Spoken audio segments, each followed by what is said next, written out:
Hey guys, I'm gonna build a SaaS from scratch, hopefully this weekend. I'm gonna structure the content into 4 sections for 4 type of audience members. The first one is that I'm gonna build a script. I'm actually already built it. I actually already built it with ChatGPT.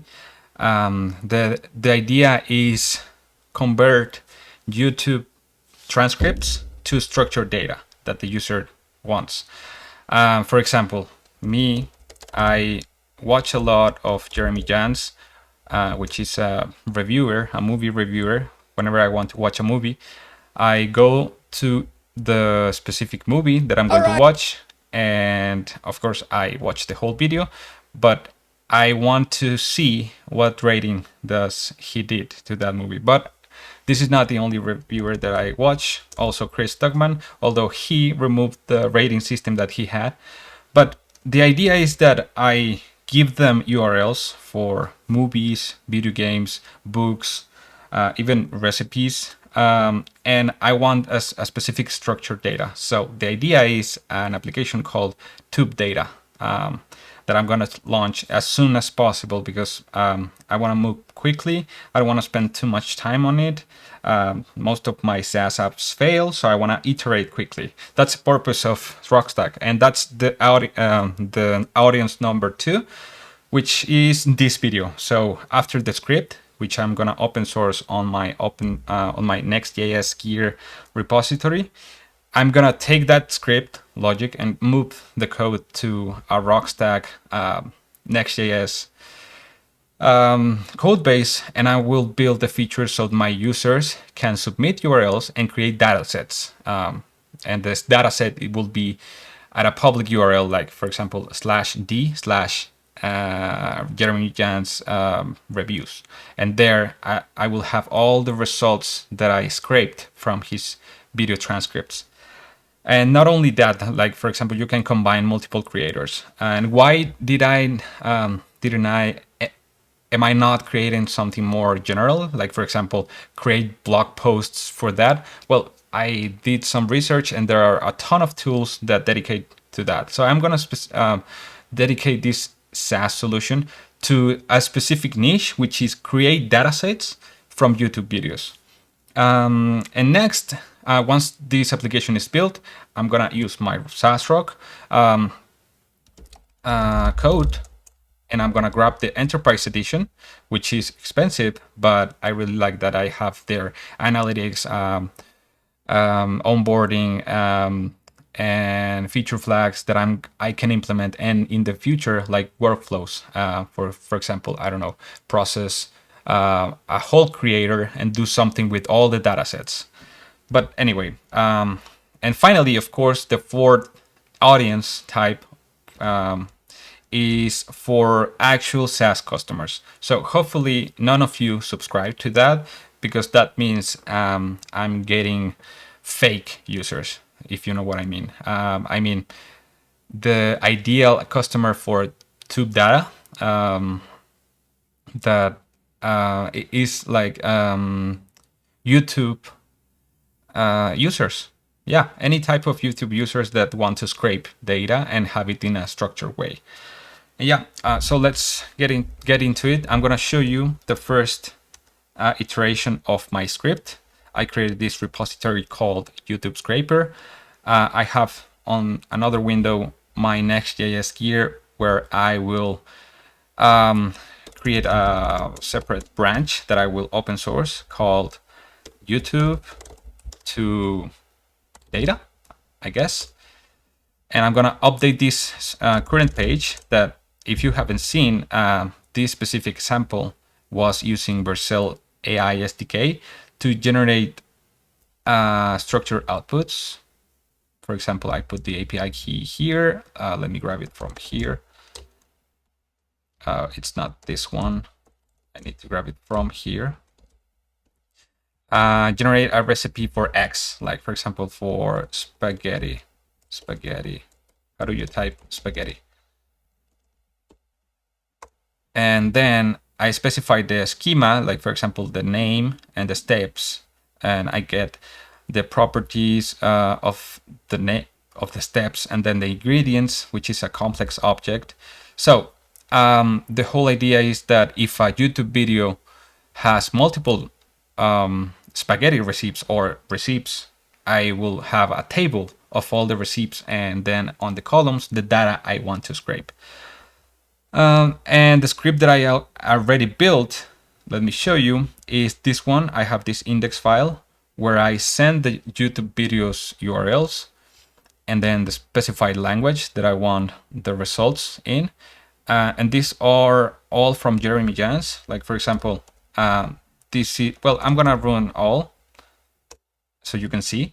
This is a Joker 2 review. This is the Joker 1 review. And this is a compilation of the best 2022 movies. So I have these results. You can see that I get the transcripts, and then I get the results for each one of the movies or the URLs.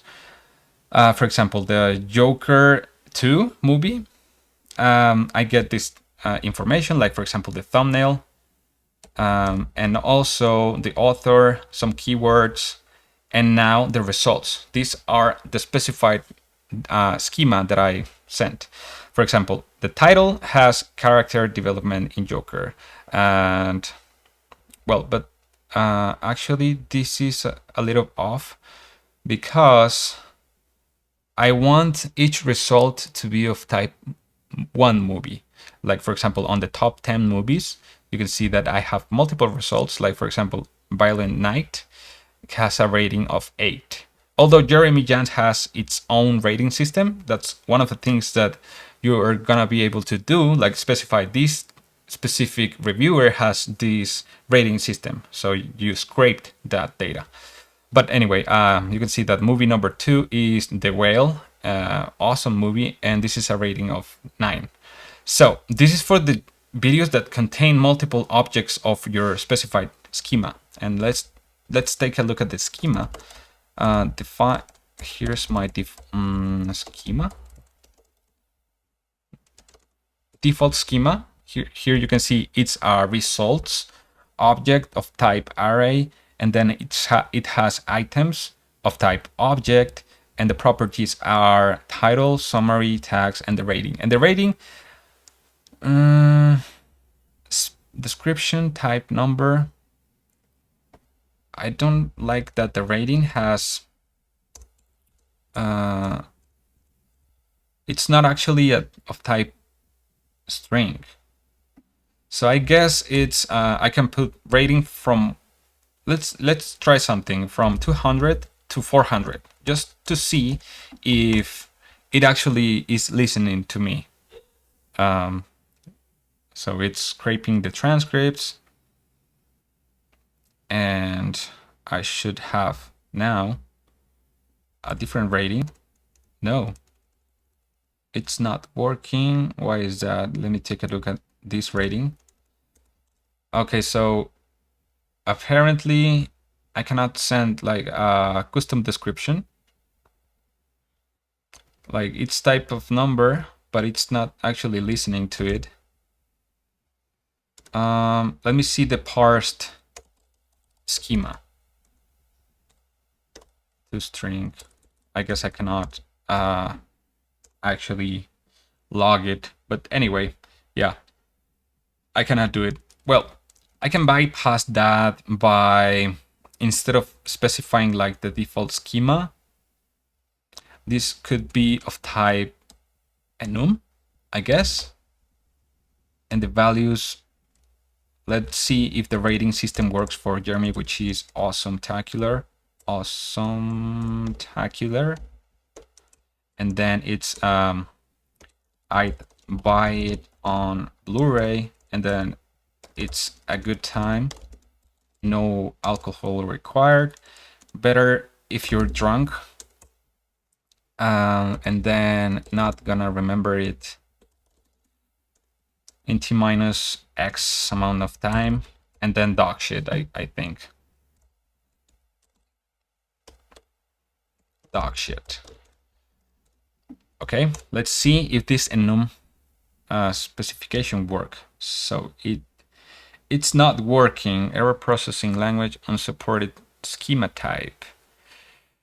Okay, so I think I need to look into the AI Vercel SDK, structured objects, and then watch for enums. Enum. Yeah, but I don't want just an enum for the whole object. I just want that for the specified,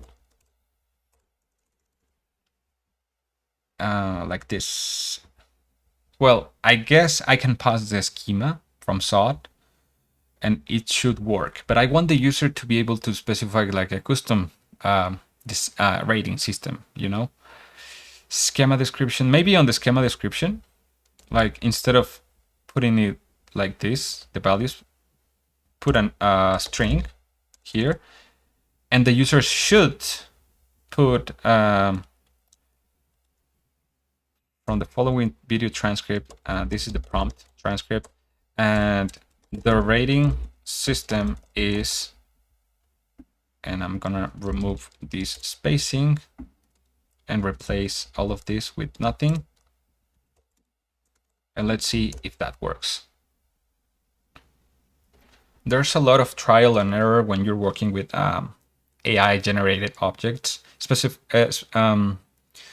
particularly with dynamic data like I'm trying to build, because it wouldn't make sense to have one data set structure for whatever video, right? The user should define that, because it could be, for example, for a video game, you're going to grab the top 5 game mechanics and the top 5 must or flaws.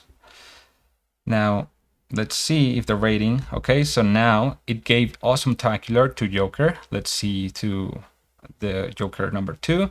Not going to remember it in T-1 day. So it's actually correct, because if you see Joker folie à deux, and I go to the, yeah, it's T-, so it grabbed it correctly. And if I go to the best movies, although on Jeremy's specific compilation of a year, it doesn't give a rating.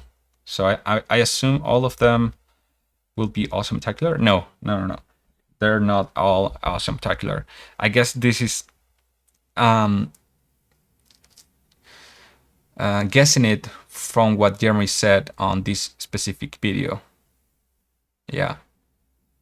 Okay. So anyways, I like the outcome. So what I'm gonna do is move this to a UI. So, and this will be open source. So you can see I'm gonna open my Next.js gear here, go to home, create a new page for this called YouTube to data, remove the previous page, and actually go to the index page, and search for AI generated, where's the index? AI structure outputs. Yeah, I don't think it's right here, because if I go to, no, it is here. AI structured outputs. AI structured. Yeah, I don't know what I looked. So I'm gonna open. I'm gonna create another link and put it here. Yeah, I know it's weird that I have on Next.js here a separate branch for each example, but if you want to clone this project, you wouldn't have on the main branch all the examples that I have, like form actions, structure outputs, and now YouTube to data examples. So you can get like a clean installation of Next.js, Tailwind CSS, ShadCN, and internationalization. You can see that if I change the language to Spanish, I get this for SaaSRock instead of by SaaSRock. So anyway, going to this specific implementation, I'm gonna hard code my environment variable, which is the OpenAI API key, because I don't want to type it again and again. So for my Next.js page on the YouTube page, I'm gonna put on the API key a default value like that. And instead of putting this previous what's it called, prompt, I'm gonna grab from whatever I put on the captions here. So I'm gonna look into prompt and copy all of this. But I need that field to be, instead of input, of type text area. And I'm gonna paste the default prompt here.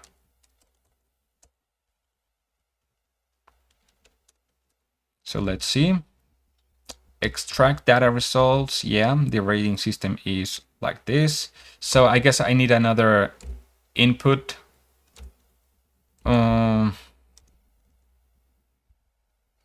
I guess I don't need this transcript. I need to hardcode that whenever I'm gonna process a URL. But I need another field called video URL. And I'm gonna start with the default one that I have, which is Joker1. And create an input for that right here. Set video URL, video YouTube URL. So I need to copy the previous schema that I had on here. Where's my default schema? Right here. And put it on the default schema that previously was for receipts. Now it's for movie ratings. So let's see if this works. I just want to make sure to put in a list the output. So let's see what happens when whenever I have result. Okay, result. And what do I do with result? I guess I stringify it. Okay, results. Yeah, just like that. I'm gonna test it. And it should, well, I didn't do actually anything. Movie review, yeah. I didn't do anything because I didn't send the actual transcript. Yeah, I need to copy paste the previous logic, right? So there's an action that I have. Where's my action? Actually, it runs on the client. But I guess that's okay. Okay, so I'm gonna copy this function that process the specific track. And what else do I need?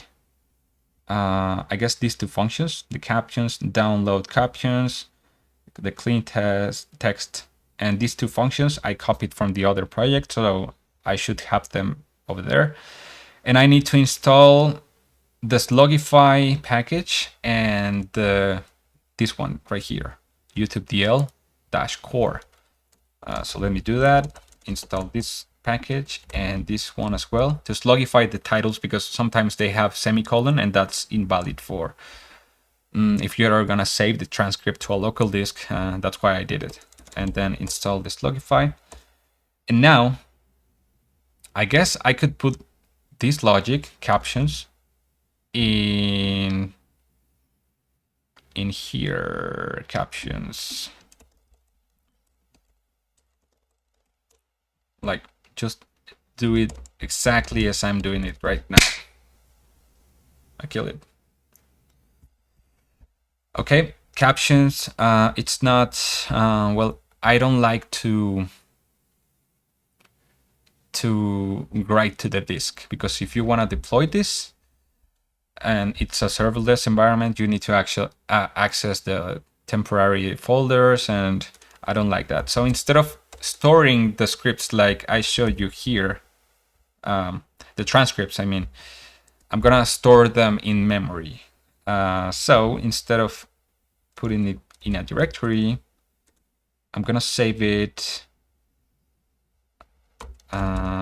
The output, I don't need the output, and I don't need the handle to save the transcript.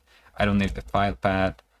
Download captions. Yeah, I need to grab the captions text or string from this.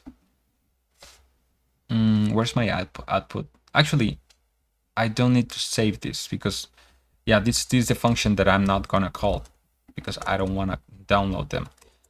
I just want my output to be that. And where's my output? No, I have the caption somewhere. Where is it? On download caption. Oh, I need to download, but not write into something. But this is writing it into a disk. And I'm not sure if you can download. Actually, let me ask ChatGPT about this. Instead of downloading, grab it on memory. Let's see if it works. Data chunk. Let me see if this works, but I will need to test the whole application. So I do need to call this. I don't need the file path, but I need the format. Why do I need the format? The format is at the top, I think. Yeah. And download captions. And now the data is actually this captions string. So let me see if this works. Now to process the track, I also don't need to store what I had on my previous project, which is this one, on a local disk. I want them to return in memory, like as a compilation of all the YouTube URLs. In this case, it's only one, but yeah. So I have the result right here, video data. So I'm gonna return this video data, and whenever I processing this track, I'm gonna store this, or return it better, return, and otherwise I'm gonna return null, and I'm gonna call this captions function.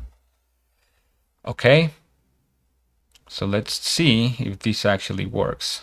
But I need to export this. I need to use this right here. Instead of generating the object like this, I'm gonna return a result from the captions and pass down the video URL and pass down the languages, I guess only English, and the API key, which is this one right here. And yeah, log the result. Let's see if this works.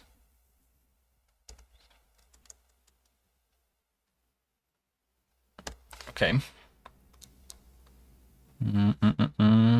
Let's see. Submit only one URL. I got an error. Let's see. Error fetching info. Error fetching video info.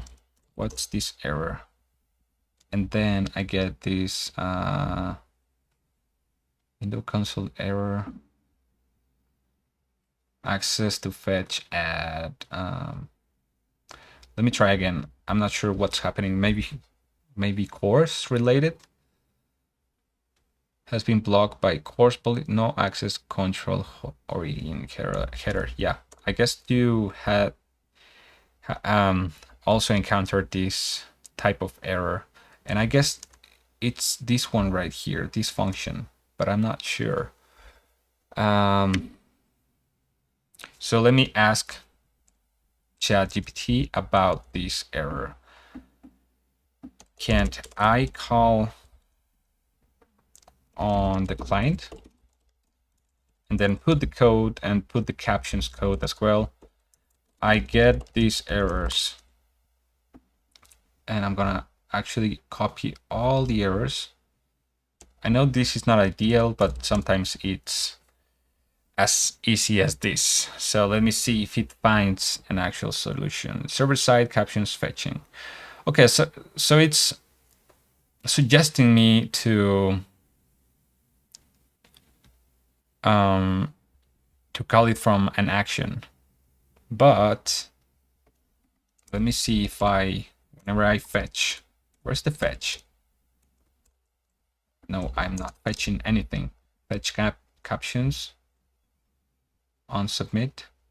Okay. It seems like I won't be able to bypass the move onto the server. But that's okay, because it actually makes sense. So I will create another file called actions, export async function generate caption or get data from video. And I will have a preview state and then the form data. And on the form data, I will receive the API key that I put on the front end, and then the video URL, string, the string.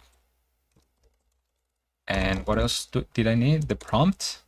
I guess the prompt, yeah, the prompt, the initial prompt, the schema, and what else? Yeah, what else? I guess that's it. Try and catch. Return error like that. And return result.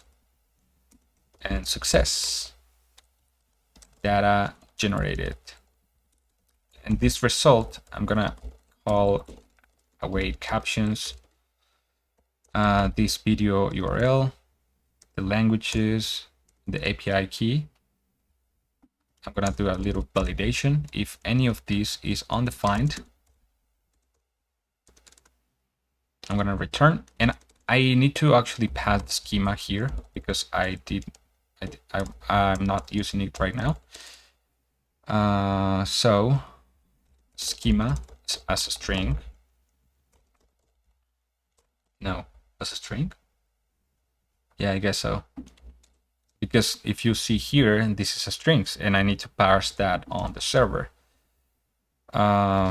Or yeah, just like that, schema string, and I need that object as well. Oh, it's actually here, schema string. Okay, so I need to call this action. So moving on here, schema string starts with this. No, I actually have already this schema string. I was going to do this action data, action, and then pending status, and use action state with that action, which is get data from video with a null initial state. And why do I get an error here? I need to import that. And then I need a way to call this action. And I'm gonna react to the action data. So if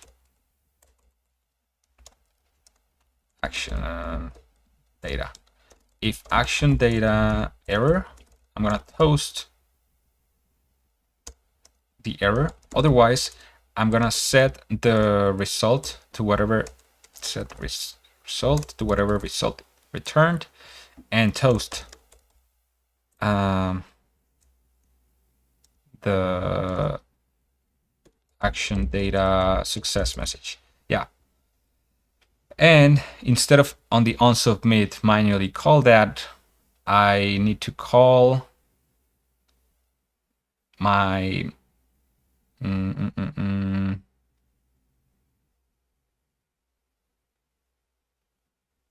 my action. So is loading, I don't need is loading anymore. I just need to call this action with the current form that I'm gonna create. Of course, I could put this inside this form, like instead of having an non-submit, I could put action equals to action, and it will automatically submit. So I guess it makes sense. Yeah, I guess that makes more sense. API key, name, video URL, name, prompt, and the schema, name, schema.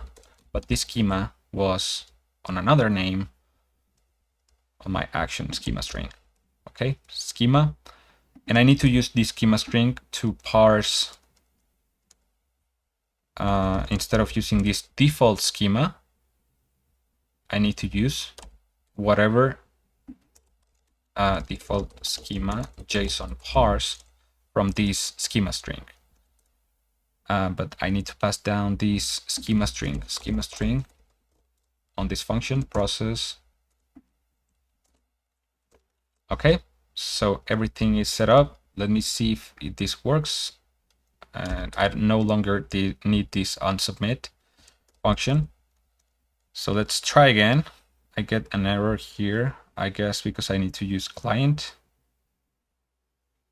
Let me refresh the page. Server client, type of window. No. Use client.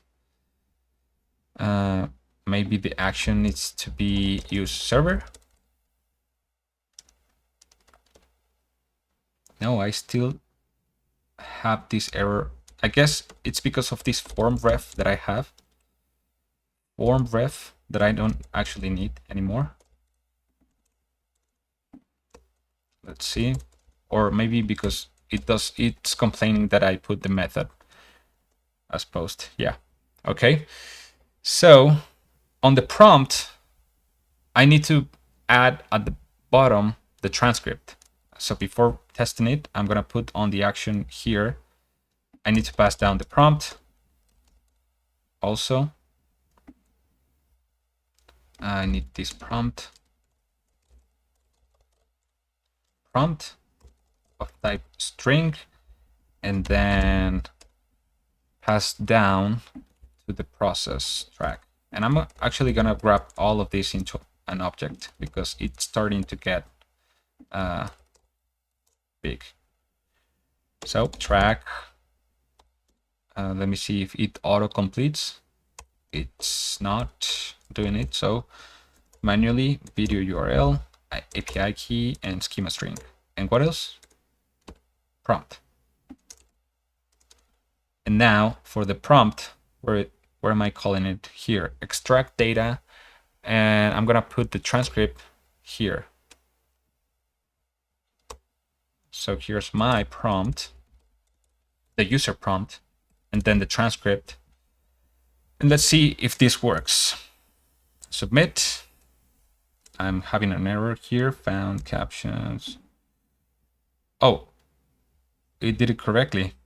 It's gonna do it twice. So I guess I only needed to disable the submit button if it's loading. Yeah, this loading is not valid anymore. The one that I need to use is this one, pending, which comes from the use action state hook. Okay, so again, and I'm actually gonna change something like rating, but also best part of the movie, just to see if it's working, because it's gonna get the transcript, it's gonna use the user prompt, it's gonna use the user schema and a specific user URL. So let's see if on the results, yeah, best part of the movie is Joaquin Phoenix's performance as Arthur Fleck, showcasing his transformation into the Joker with depth and nuance. Yeah, can confirm. So it's actually working correctly. So this will be open source. I took 33 minutes. So this is part one of this video. I'm gonna make part two, I guess, in a few hours. I'm gonna take a break, but part two will be grabbing what I just did, like you see here, but I'm gonna make a SaaS out of it. I'm gonna let the users submit multiple URLs to be scraped at once and get a table at the end of the result. And I'm gonna use Rockstack, the Next.js edition. It's not gonna be open source. It's not gonna be for Rockstack users, but you can follow what I did here because this code will be open source, but the next thing, it's gonna be just video. And then on the third video, I'm gonna implement all of these things into my SaaS Rock instance. And once that's done, I'm gonna launch it and make that template for my SaaSRock enterprise customers. So yeah, I'm trying to kill 4 birds with one stone. Maybe it doesn't work, but I want to give value for free, for Rockstack, for SaaSRock, and for the world with a useful tool that I myself would use. So thanks for watching, and let me know what you think of this video. Thanks. In this video, I will be implementing the script that I built on the previous video, which is open source, which basically translates YouTube video URLs to structured data that the user defines. If you didn't see it, you can grab the code at Next.js-gear, and you can see the functionality here. Like, for example, this is for the Joker review from Jeremy Jans. But what if I want Joker 2 review from Jeremy? Which is this one. So I'm gonna grab this one instead of the first one, which is awesome-tacular. And I will have this rating from 1 to 5 and the custom rating from Jeremy, which can be awesome-tacular. I buy on real Blu-ray and so on. So at the end of the results, I will have this extracted data and an array of all the movies that were found. In this case, Joker 2, the sequel to Joker, and the rating from 1 to 5 is 2.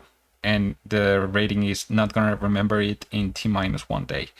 Okay, so now I want to make a SaaS out of this, so users can put a lot of links and have a curated data sets with their desired type of data, like for example movie reviews, video game reviews, but just general topics like philosophy, thoughts on specific thinkers, or anything else. So anyway, what's the first step when you're working with Rockstack? By the way, the code will not be available for Rockstack members, only for SaaSRock enterprise customers. But you can, if you're a Rockstack user, you can follow along what I'm gonna do by grabbing the code from the open source repo and implementing it step by step. So it's pretty easy, and you can adapt it for your specific use case, like for example, generating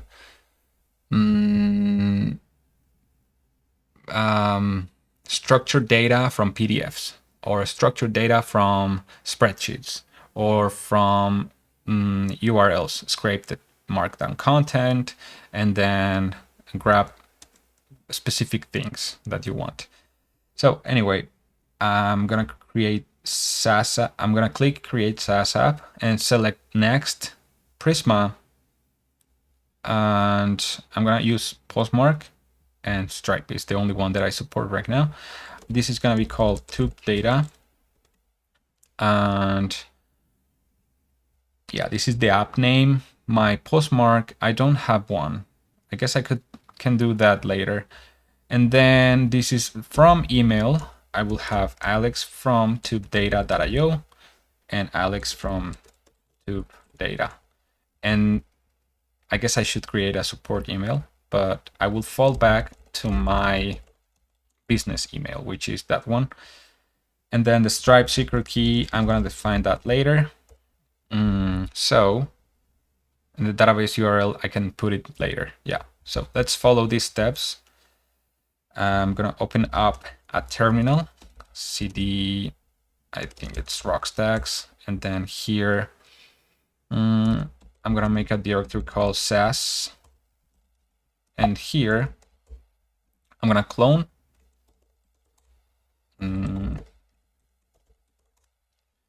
this tube data, but I don't like that it's called with a dash. So I'm gonna open the folder and rename this to tube data. And now I will open this in VS Code. I recently upgraded my Git version, so I'm getting these prompts to re-enter my credentials. I guess I need to do something about it, but anyway, I'm gonna install all the dependencies. And since this is the Prisma branch, well, I'm actually gonna do something different this time. Different from the original quick start that I have for Rockstack Next.js. I'm gonna have this new repository, and this is going to be private, called tube data. And I need this so I can grab this origin, because if you see, if I put git remote -b, I'm pointing to the Rockstack Next.js original repo, and I don't want that. Git remote remove origin, and then git add origin, and then the URL. Git add remote called origin, and then the URL. Git add remote. Git remote add origin. Yeah, git remote add origin. Let me see. Git -b. No, git remote .b. And then I have my origin. But I can also point to my previous repo as an upstream. So if I update this branch, I can get updates. So git, but I need to point to the main, to the Prisma branch. I'm not sure what to do. Git remote add upstream, and then put the URL. So instead of doing it like this, git pull origin, no, upstream, instead of pulling from the main branch, because I'm using the Prisma branch, I'm gonna pull from the Prisma branch. Yeah, I think that's the flow. Yeah, already up to date. So if I ever update that Prisma branch, you will get bug fixes and so on. So anyway, the second step is duplicating, you can see it here, duplicating the .m example and rename it to .env. And here I'm gonna update to my local host server, and the port is well, wait, no, it's the user testing, and my password is testing. My host is local host. Now the port is, I'm gonna put here tube data, and I'm actually wanna rename whenever I have tube data like this. No, so I'm gonna update the package name here to tube data, just so when I install the dependencies again, I have my specific package that I can see, and I'm gonna add update package name. And now I'm gonna push git push origin. I'm on the Prisma branch. I need to decide whether if my Prisma branch is gonna be my main branch. I guess not. So I'm gonna switch my main branch like this, git branch dash capital M main, and then push to origin, git push origin main.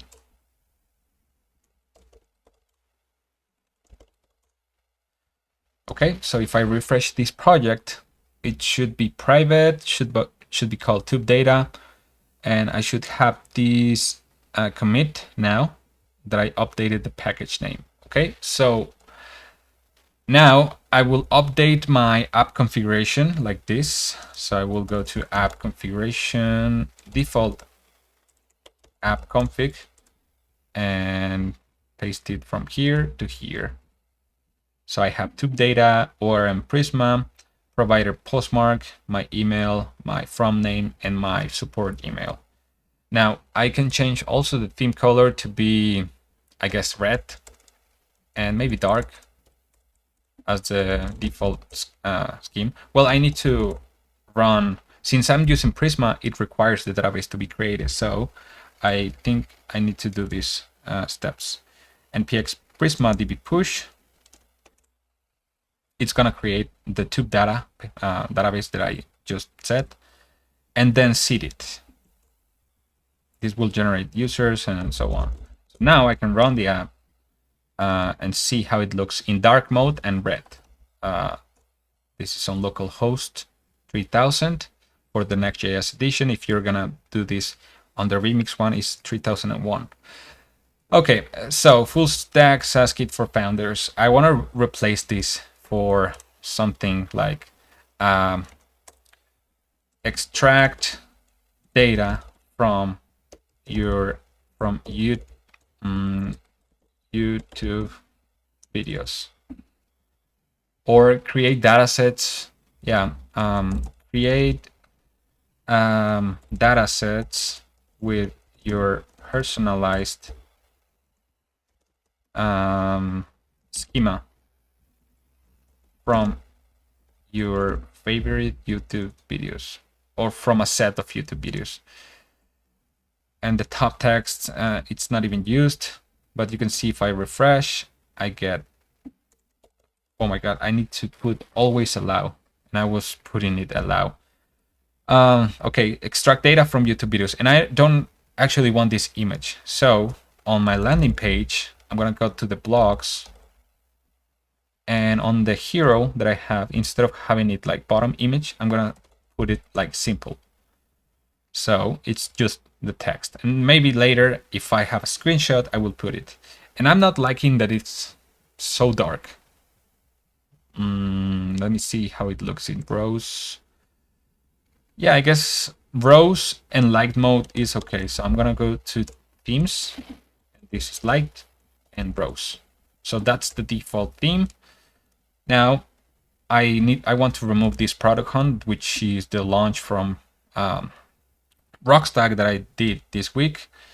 I'm gonna go to app configuration, search for launches, and actually comment this. Comment this instead of deleting, so if you can find and replace your launch that you're gonna do. Although I'm seeing a lot of hate on Twitter towards product hunt, so I'm not sure if that's the place to launch, but I'm gonna do it anyways. So I'm also gonna remove the banner at the bottom. So on the landing page, I'm gonna comment this banner. And the core features, yeah, I guess I'm gonna update all the landing page once I have a useful application. So I'm gonna go straight to the admin dashboard with my admin email and password. And here I can go to app. Well, I don't have anything. Well, it redirected me to Acme Core 1, so that's correct. So I can go to app or admin, and let's think about it. Should I build something for admins first? Like have a, no, I think the way is to remove the dashboard and make the functionality here, like the whole functionality. Well, not the whole functionality, maybe have a specific page for that. Yeah, I think it's better to have a dedicated page. So I'm not gonna touch the dashboard right now. What I'm gonna do is go to app sidebar and search for the dashboard, and I'm gonna duplicate this item. So I put here, how should I call? Yeah, I think it's data sets. I was gonna say playlists, but I think it's more of like a data set, and I'm not sure how you write data set in English, so I guess that's correct. Data sets, yeah, that's correct. So if I save this app sidebar, you can see that now I have these data sets. I'm gonna put an icon on it, so like this data set. Yeah, this is generic now enough. I need to sign in, but I'm not sure if I have a subscription on this account. Yeah, I need to log out and log in with my correct email. Okay, of course you can use your library of choice. I just like using this, or you can use hero icons, which is free, data set, and data. You can see that it's right here, and I can grab the one that is filled, this one, and I can grab the SVG, parse it like this, copy in this URL, jakearchibald.github.io/svgomg, and then I can paste the icon here. But I think it's an icon. I think it's not here. Let me see if I can put just the SVG. I honestly cannot remember. I guess it's possible. And it's of size 5. Size 5. Let's see. Okay, data sets. Now I need to create that page. So in Next, since I'm using Next, I need to go to my app folder and go inside the tenant folder and create a page called datasets. And here I need a page. And this will be my server component. But what do I have here? I guess the multiple datasets. So this will be async function, and I can have a loader function that loads my datasets. So this will return an items of db items. No, not items. Okay, so this is another topic. I want to go to my Prisma schema here, and I'm gonna create for two data Prisma schemas, and I'm gonna create a model called dataset. Okay, so what do I have on a dataset? I have the ID, the tenant ID, the tenant reference, and I need to go to that tenant and add here datasets. Save this file, go back. Now, what do I have as a dataset? A title, a description, a slug, title, slug.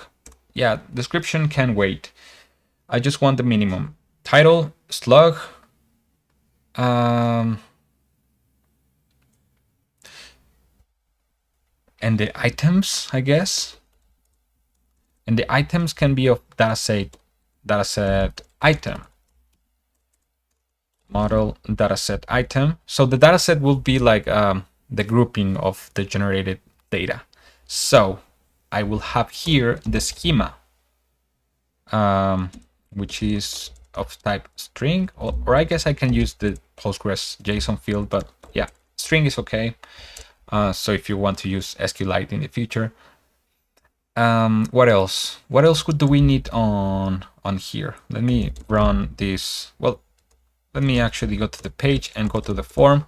See that I need the video URL. Yeah, that's for the dataset item. Prompt goes inside the dataset. And what else? And the schema. Yeah, schema and prompt are defined by the customer. And then once a YouTube video is crawled, it's gonna result in dataset items. So let me do another model called, well, the dataset item needs to have a title, a slug. Should it have a slug?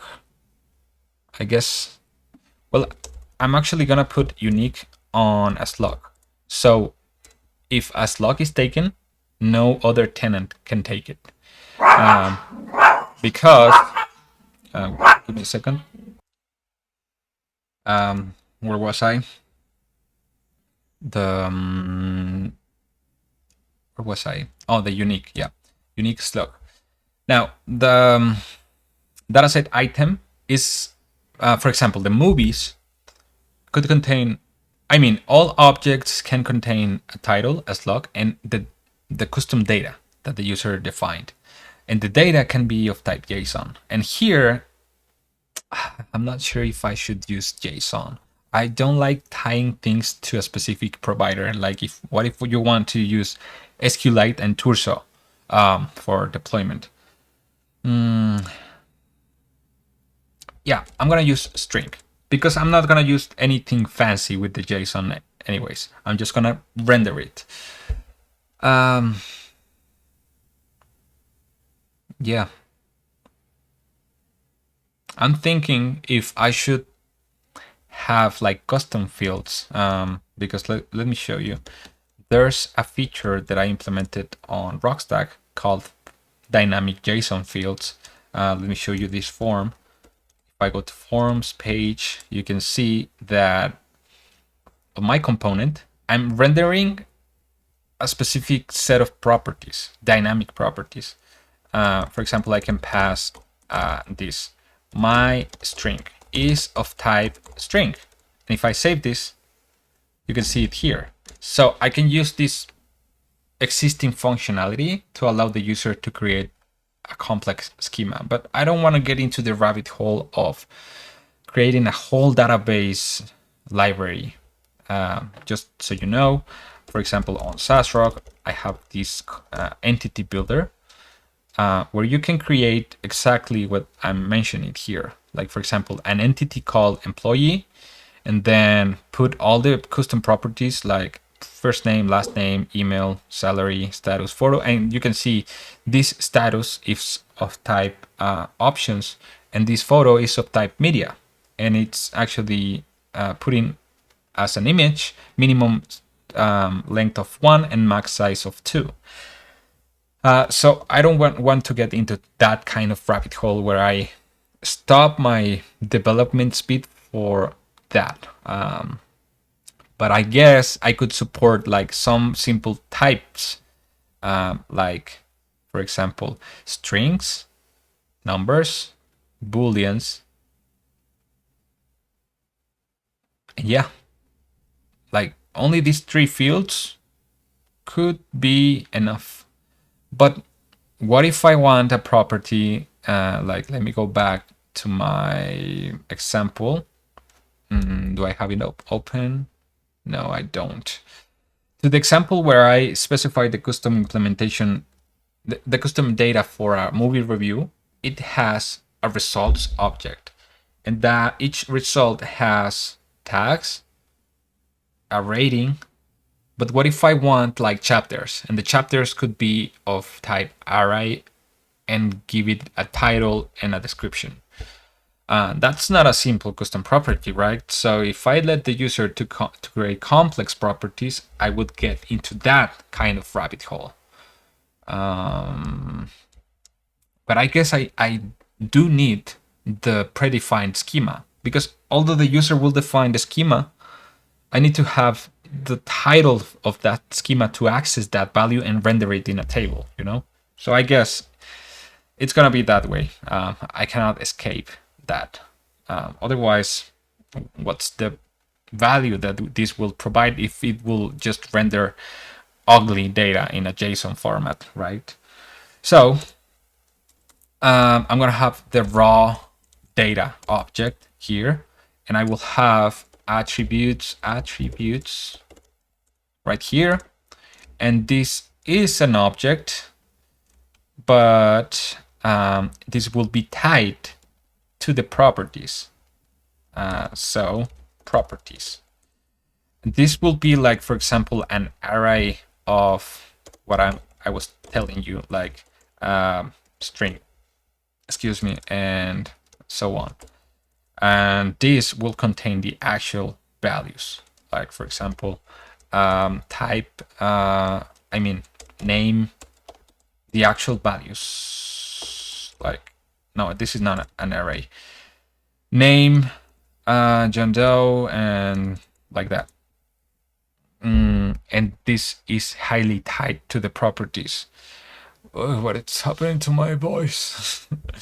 Okay, raw data and raw schema, because even though that's gonna be used on the OpenAI API call, what I'm gonna use, it's the properties to fill those.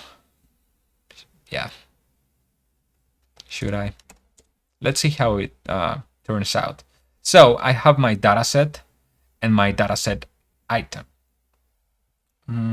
What else do I need? I need another model for my video URL or source. Or should I call it? Because it can be a video URL or it can be a PDF. So source item. Yeah. like item, and the ID, dataset ID, will be unique. And this could be like a YouTube video URL. And then this is gonna belong to, no, it's not gonna belong to a dataset. It's because if two tenants process the same video, I don't wanna process them twice. What I'm gonna have here are the captions or the script or the transcript. Okay. And the transcript will give me, no, but I also need other things. Let me take a look at this code. So I'm getting this captions string, but on this track, let me see how I'm using this track. I get the language code, but I remember I had some keywords. Yeah, video details, keywords. So I guess all of this can be inside a meta data object. Like, for example, having for a YouTube video, having keywords, having the author, and thumbnails. Well, but I said that I was gonna focus only on YouTube videos, but I don't want a highly tied database to that specific implementation. So yeah, I'm gonna put it in metadata, where I can put thumbnails, author, keywords, and I guess the title comes from the processing itself. Yeah, I think this is it. I need a created ad, and what else here as well, created ad and maybe updated ad in case I want to update items later. And here also updated created ad and updated ad. Okay, so I'm going to update the database like here, like this, npx prisma db push. And I guess I can seed some default data so I can render or play with it. But I like to start from scratch, like having an empty database so I can build the UI along with that functionality. So I'm gonna go back to my datasets page, and now I can load from Prisma my dataset, find many, where the specific tenant ID is from here. Const await get tenant ID from URL. No. How am I calling it?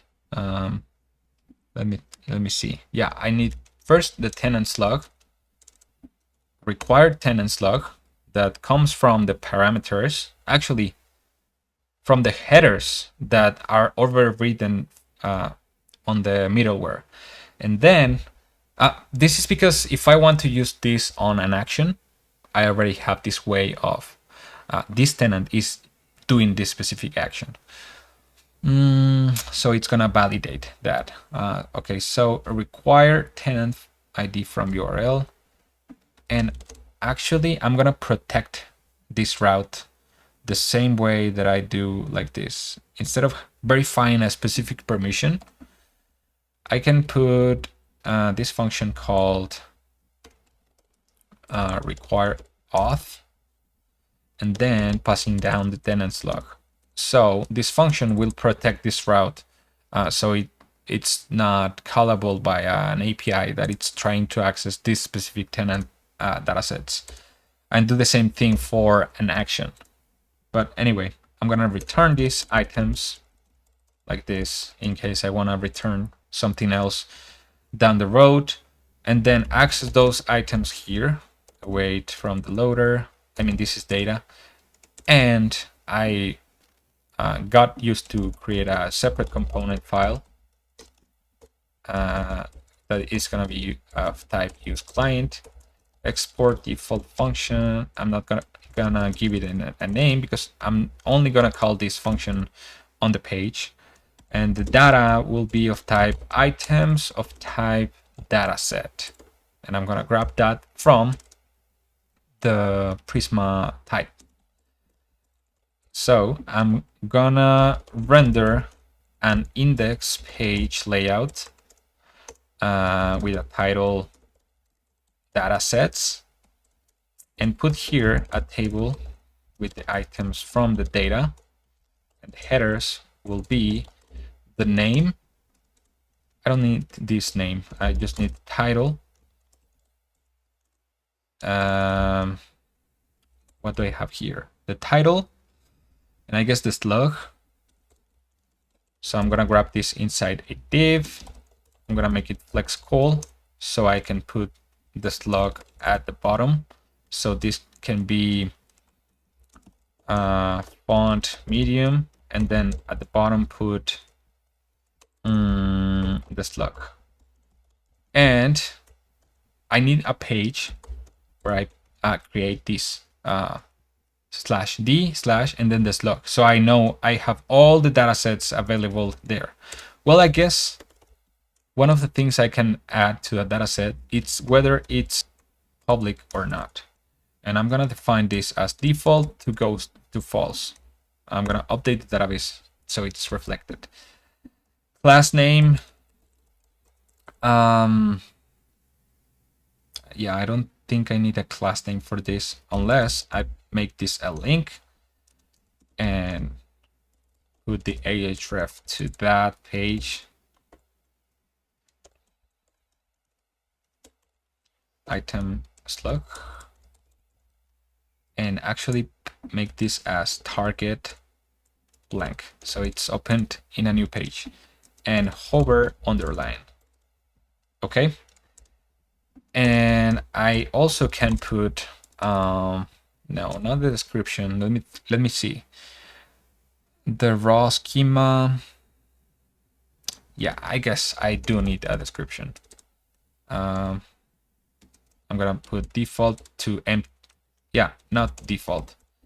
Push the changes because currently I don't have any items, so it's not gonna give me an error with this new database property required field.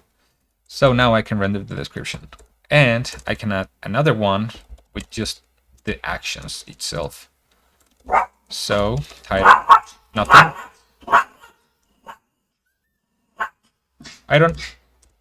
This is gonna be a button secondary that says edit, share edit.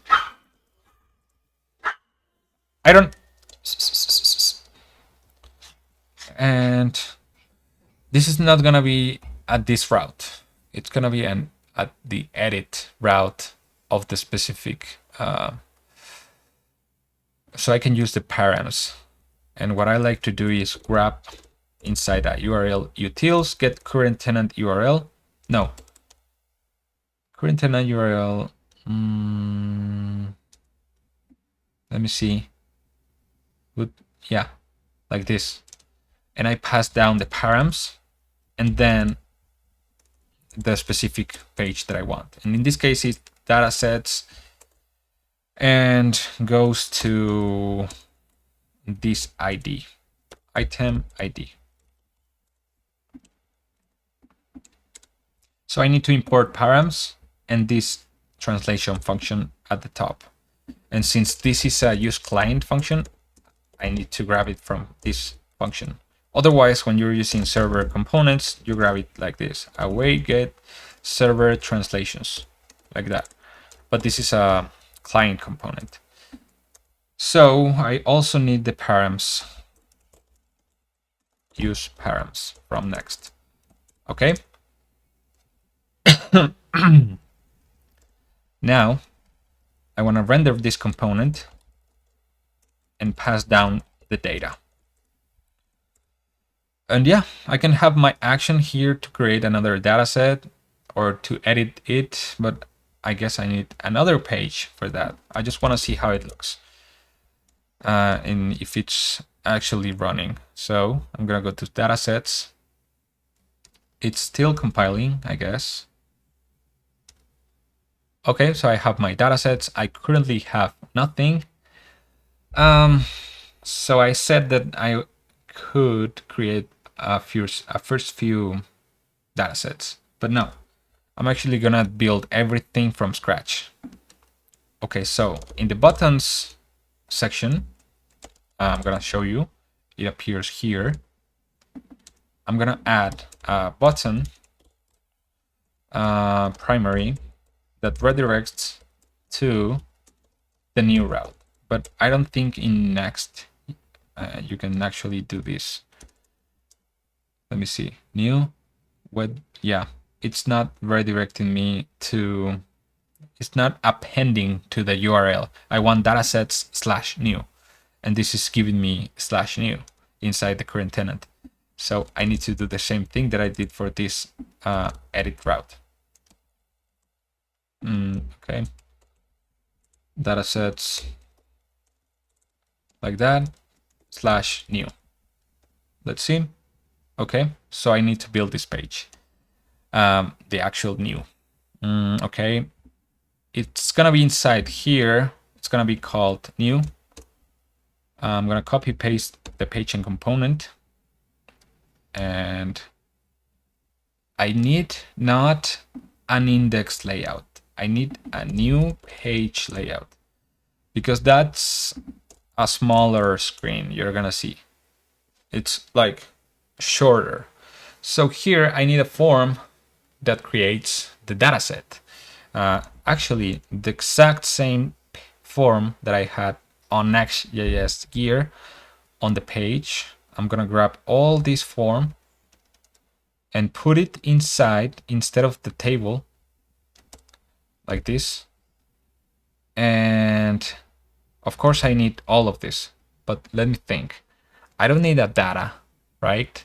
But I'm gonna put it like this, empty. I don't need the current items. What do I need?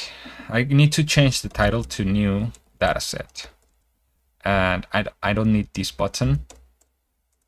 I need this action, so I'm gonna put here action data, action pending state, wrap it in use action state, and I need this save data set action that I'm gonna put here actions. And I'm gonna copy the code that I have on the action on the all of this. Although I'm not gonna generate the captions right now, I'm gonna rename to save dataset. I'm not gonna get the API key because I'm gonna use my current OpenAI API key. Let me see if I have that set. No. So I'm gonna put it here, put the same that I have here, restart the server. Well, but actually I don't need this API key just yet. I'm not processing anything. I'm just creating the structure for a dataset as a user. So I don't need this video URL, prompt, schema string.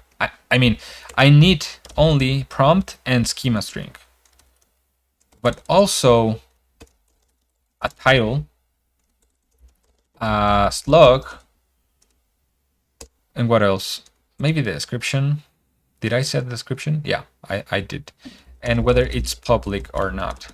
It's public, and I have this form helper get boolean because sometimes the booleans are like in string with true, or as a number with 1 or 0, or as a number in string. So it's kind of confusing. So I'm gonna grab from this form this name. So yeah, title, slug, description, prompt, schema string is public. So this should match my tube data Prisma schema. Title, description, slug, raw schema, prompt. And I guess the properties are gonna be replacing the raw schema, right? But first I wanna just put the raw schema, and then I can move that inside. Yeah, I can do that implementation later. Okay, so here I'm gonna see if the schema is correct. And if everything is correct, actually, I'm going to check if title, slug, description, or any of these things are undefined, I'm going to return an error. Otherwise, I'm going to create an item of type on my Prisma database, dataset, create, and here I need the thing that I told you before about tenant IDs. So here I need this tenant ID, right? So I need to grab this tenant ID, get tenant ID from slug. Let me see. Let me go back to the page and copy this because I need to implement this security. It's too much code, yeah, boilerplate code, but it's the only way that I found quickly to migrate my remix way of doing things to Next. So it is what it is. Title, slug, description, prompt, schema, and it's public. But this is raw schema, and this is not gonna store the object. It's gonna store the schema string because this object is just there to validate that it's a valid JSON object. Okay, so what am I missing? Properties. Yeah, properties, it's gonna be of type stringify of an empty array. Yeah, because this is a string on the database, but I'm gonna treat it as an object. But I don't want to use JSON, Postgres JSON fields. So whenever I have this, I need to redirect. But on Next, you cannot actually redirect inside try and catch. Well, you can if you do this. Redirect to the tenant slug datasets, the created item. And if is redirect error, I'm gonna rethrow it. Otherwise, you will get next redirect error. Okay, so the action is complete. I just need to use it here. Save data set and replace all the things that I don't need, like this hidden action I don't need. I need to import the input, but not for API key. I need a title. I don't need an on change. I guess I can put here data set title or just title. It's required, and do the same thing for description. And required. And what else? What else did I put on the schema? Title and the slug. And maybe the slug should be controlled. Like whenever the title changes, like set slug. Let me see if I have that somewhere else. Set slug whenever on blur. Okay. But not like this. Yeah, like this. Whenever, no, not like this. Whenever the on change of the title, slugify the current value and set the slug. So yeah, I need to make this controlled slug. Also controlled title. So I can generate a slug.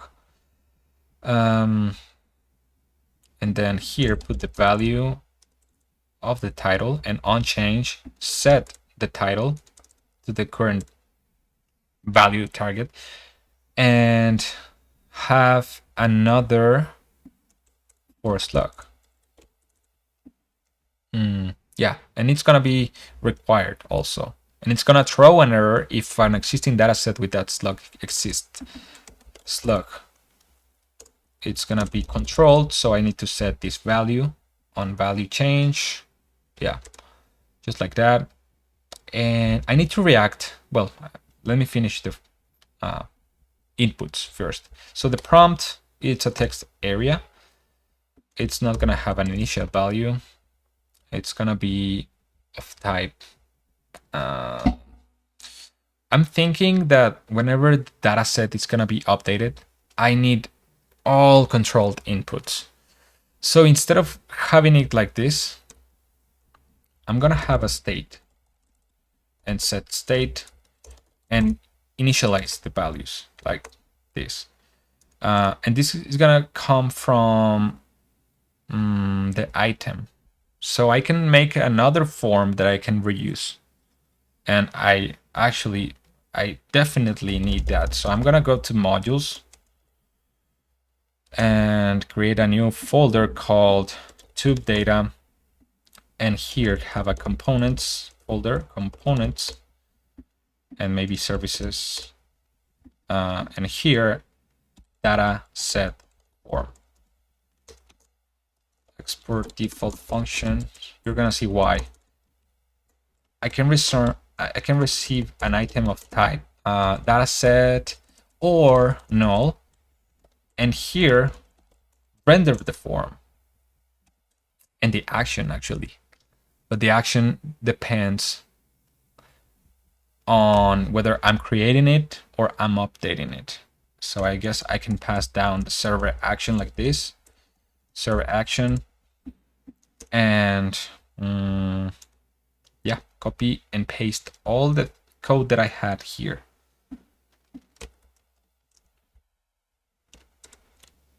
And the action is gonna be from the server action that I need to import use on the props here. Grab the action here, and now I can react to use effect the current server action data. So if it's server action data, this can be null. So success, toast the success. Otherwise, if error, toast the error. Like this. Okay, so now we have some way to tell the user what happened. Now I'm gonna import again the input, and I need these controlled inputs inside a state. And the state, it's gonna be initializing if item. I'm gonna define like title, item, slug, prompt, raw schema, and what else? Description, and whether it's public or not. Otherwise, I'm gonna initialize empty. Is public to false. Yeah.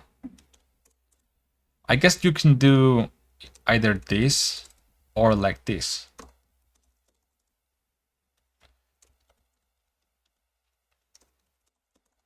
But this is public, so if item is public, otherwise false. Yeah, I think this is better because otherwise you could get false values. So if item, specify the title, otherwise empty. The same thing like this. Okay, so we have the state. Now I need to use those state on the form fields. And whenever it's on change, I'm gonna set the slug. Just the slug for now.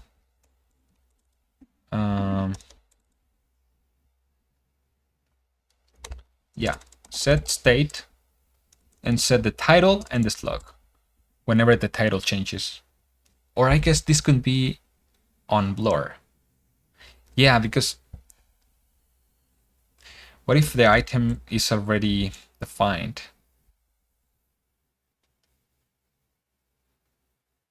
You know what I mean? Like if the user updated the generated slug, whenever it renders again, it's gonna update the slug on the original suggestion. So I guess it's gonna only define the slug if the item doesn't exist. Otherwise, it's gonna set only the title. Yeah. Okay, so now control slug state, set state, the same thing for description, And now we pass, well, let me import this correctly, text area. And now for the prompt, I'm going to put the value at the end here.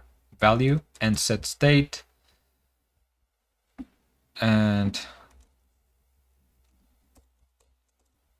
for the raw schema, I'm going to change this to raw schema. Okay, import the button, update this in to be shared save or create whenever, if the item exists, save, otherwise create. And I need this pending status. Oh no, I have it on the server action. And the get object schema validation that I have somewhere, yeah, on the Next.js gear page. I have this function that validates whether the current schema is valid. Raw schema. I need to import this and replace pending for server action pending. And import the translation function. Like this, use translation. Okay, so the dataset form is now completed. I can now use it here, item null, and pass down the server action. Server action, not like this, action data, these values. And I don't need the state right here. Okay, I don't need the params anymore. I don't need the translation anymore. I can remove all of this. So this is cleaner. Now let me see the page of the new route. Yeah, I guess I just need to copy and paste this to make it an overview route for the current dataset. No, for the edit route. Yeah. So I'm gonna duplicate this and put it inside an ID / edit. So this is inside a folder called ID, which is the params of the current dataset, and then edit. So whenever the dataset is created, you can see that it's redirecting to the slug. No, the ID should be redirected to the ID and then edit. Well, this should redirect to the overview route instead of editing. But I just want to build first edit and just make sure that it works. And now we can pass down links and process it with AI. Okay, so I have my edit route here on the actions. I forgot to validate whether the slug was already taken, so I need to do that first here. So whenever, before creating it, I'm going to set existing slug, dataset find unique with this slug. And if it already exists, return slug already taken. Okay, so this function was missing on the edit route. But on the edit route, it's gonna maybe the same slug. So I need to validate that it's not previous ID.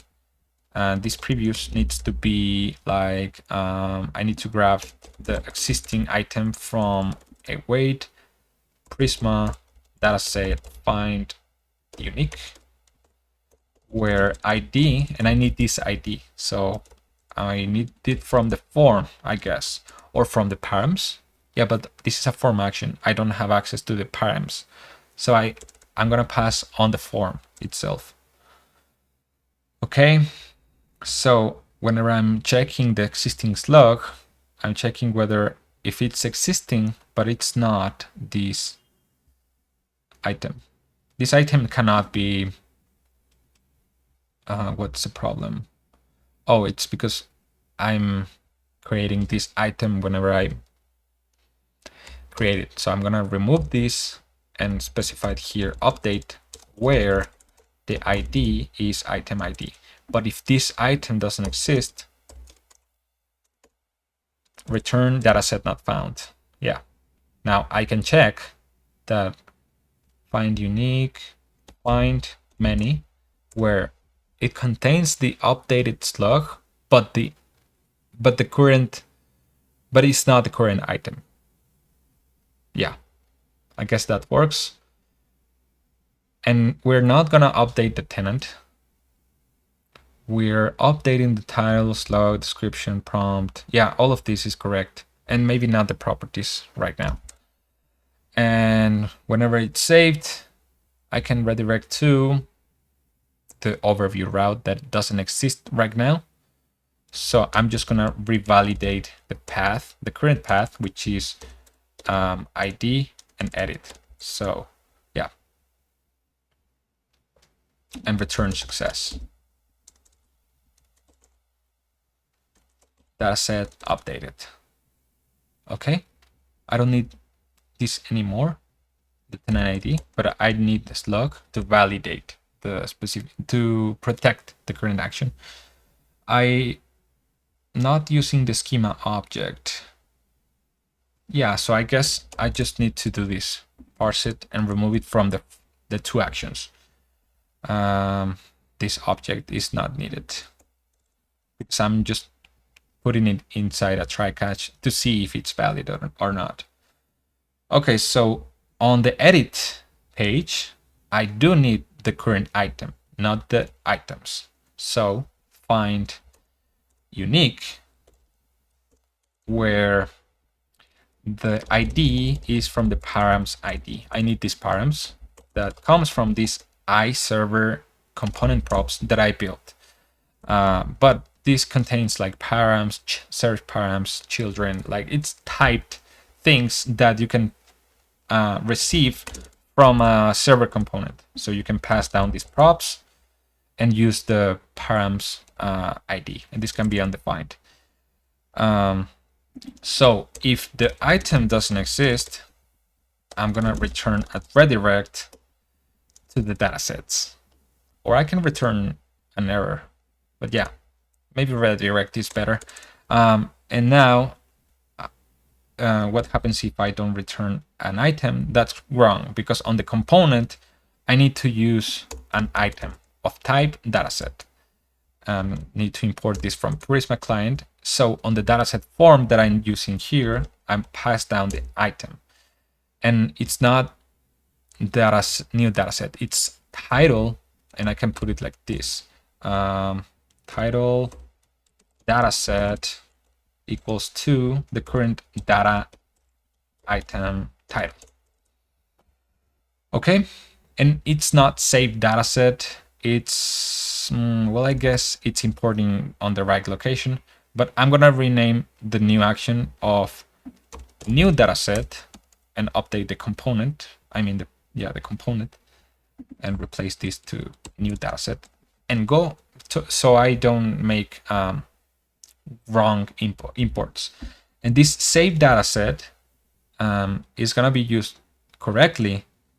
Now it's complaining. You can see I'm gonna return the item on the server page. Now on the component, I need this save dataset action. But if you remember, I need an ID whenever the item is defined. So I need a hidden input right here. If item, I'm gonna put input of type hidden with the value. I'm gonna make it read only and hidden like this. So yeah, I think this is it. Slug, description, prompt. Yeah. Okay, so let me try it.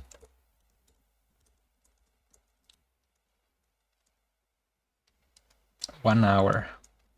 Yeah, 1 hour for a simple CRUD, but yeah, I'm explaining the creation of the project, the configuration of the database, of Prisma, of how you work with the table list of a CRUD page. It's still compiling, I guess, and how you create a new route and a new form that you can reuse to update as well. So as a title, I'm gonna put movie reviews, and this is a correct slug, but I can extend it like Jeremy reviews. Description, Jeremy Jans. Is this how it's typed? Yeah, reviews. Prompt. Okay, so I guess I can put whatever I had here. Set prompt. No, I guess the prompt is hard-coded, unless they want to extend like a specific rating system. But I think this should be like extract data results from a video script should apply to all the data sets, right? So this prompt should also actually be called additional details of the prompt, additional context. Yeah, so I'm gonna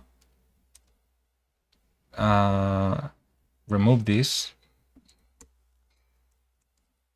And before I forget, no, but not here, on my tube data project. I'm gonna search. No, I don't have, so this is okay. The rating system is like this. And I guess I could have templates because it may be hard to the user to define the schema, but remember that I may use custom fields, like here. Like the user can define, I'm gonna receive a string of type, I don't know, the summary of a movie, and then a number of type rating, and then a string of type custom rating, because Jeremy has a non-numerical rating system. So yeah, but I wanna see, I wanna translate the script that I have and then do improvements. So the thing that I wanna check is that what if I pass a valid schema, and this is like this, just this object, and put it here. It's not grabbing it as a valid because it's not putting the create button as enabled. Why is that? If it's pending if it's a valid object schema, and is it actually updating the raw schema? Yeah, it is. So what's the problem? Oh, it's this commas, I think. No, it's not. Okay, so this is weird.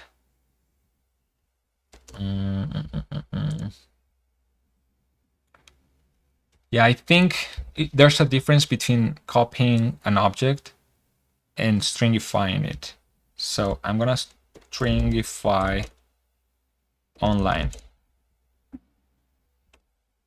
But I need this object like this. Stringify.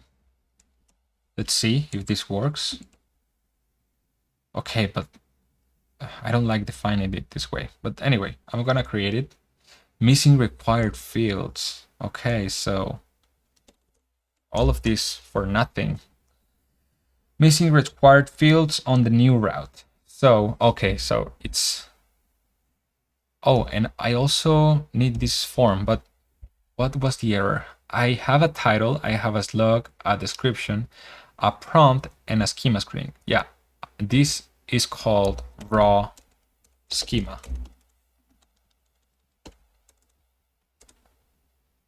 Raw schema. Yeah, I need to change that as well on the edit route. Raw schema, raw schema, raw schema. Here. And go back to dataset form. And yeah, I'm gonna initialize an initial state because it's gonna be tedious work. So as a default schema, I'm gonna set whatever I stringified here. Like this. No. Like this. And as an initial prompt, the this shouldn't be called prompt, but additional details or additional prompt instructions. And as a description is Jeremy, Jans, and Chris Stockman movie reviews. Top movies. And the title of the dataset will be top movies. Okay, or movie reviews, because it's not gonna be only the top ones. Okay, so movie reviews. Okay, what else is public? I need this field. So at here, input checkbox with description is a custom component that I built. Title, public, with a default value. And a description. Public datasets are visible to everyone with the link. Not with the link, to everyone. Okay, so try again. And I don't need to fill all of the fields again and again to test the creation. But I'm getting an error here. So I'm gonna stop the server actually. And I'm gonna run Next.js gear because I want to grab the exact JSON schema that I need. Like this. You can see that it's on surrounded by double quotes. Okay, so I'm gonna start again the server, and here I can paste whatever I copied from there. Okay, so refreshing.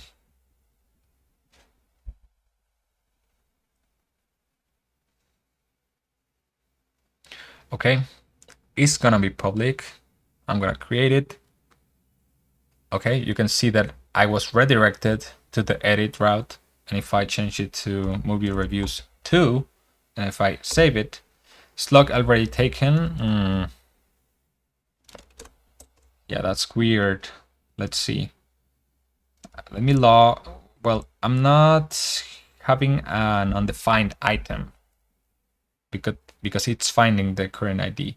So where's the slug? And the ID is not from the current ID. Let me see the logic that I have on another one.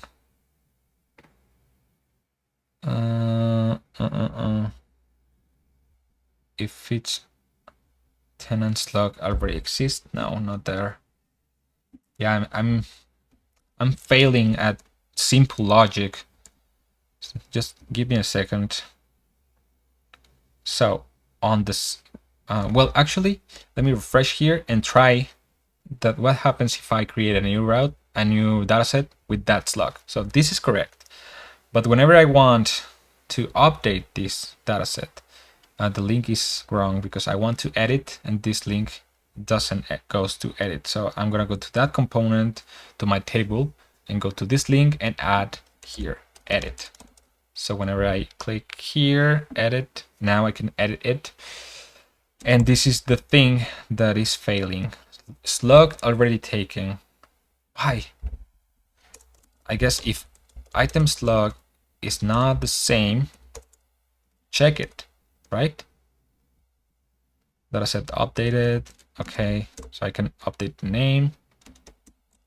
You can see the title of the page is updated. And movie reviews 2. I need to slugify this also on blur. So while I'm doing this, I'm also gonna do this. Slug on blur. I'm gonna slugify the current value and update it again.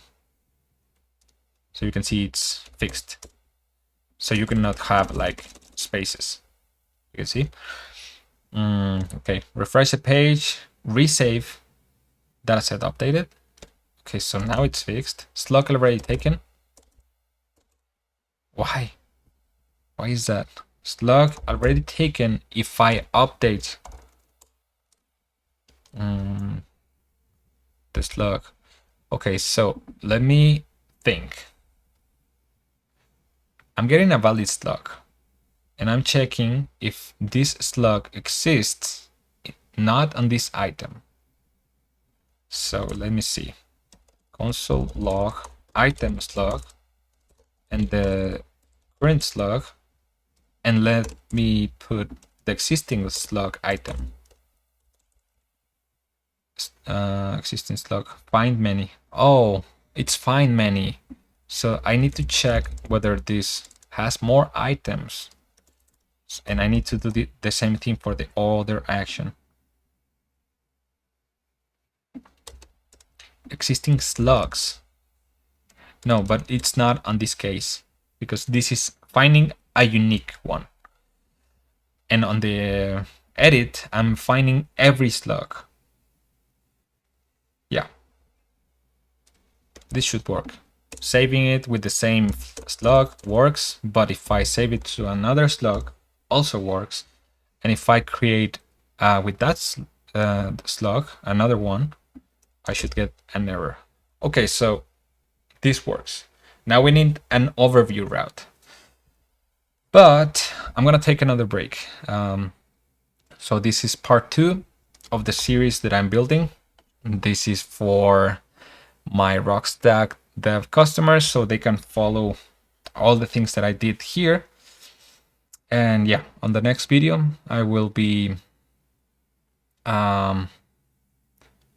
processing video URLs, storing it in the database, checking if it was already processed, and let the user change the schema so all the dataset items are reprocessed with the new schema. I guess the dataset will be cleaned and then generate all on every schema change.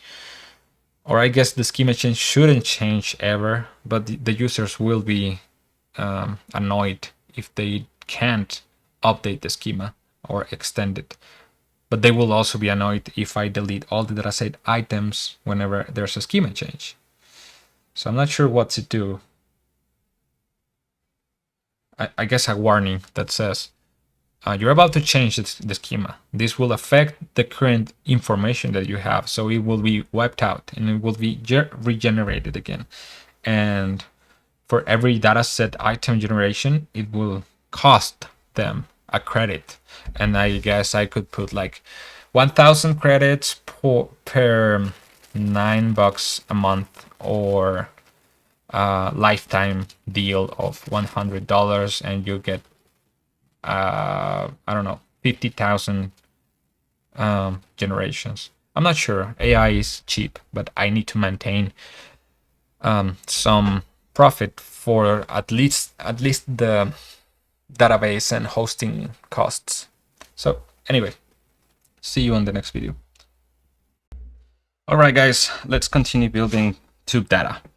I already built the CRUD for datasets, but this is pretty simple. I mean, the user may not want this type of schema, right? But it works for now. So what I'm gonna do next is create an overview route so I can add YouTube URLs to a dataset, and it creates the items. And every time a new URL is added, it will reprocess that. I mean, if it's already processed, it will grab it from the how did I call it? Source item table. So if the video is already processed, it will just get the transcript or captions, and then it will only get the structured data that the user wants.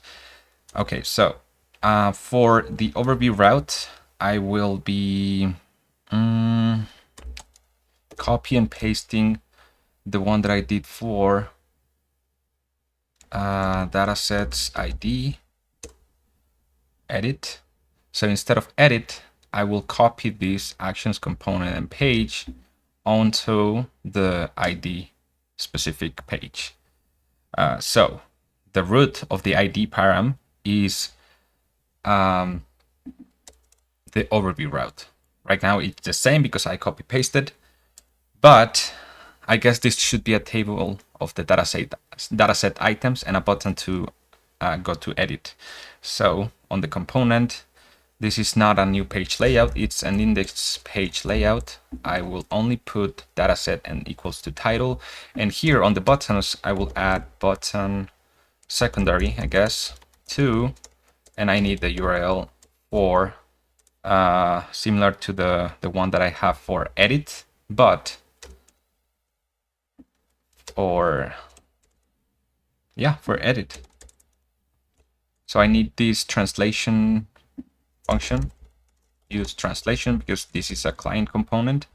I need params as well from use params. What else do I need? And the current item comes from data, item ID. And now instead of edit, I can put here a gear icon, class name of 5.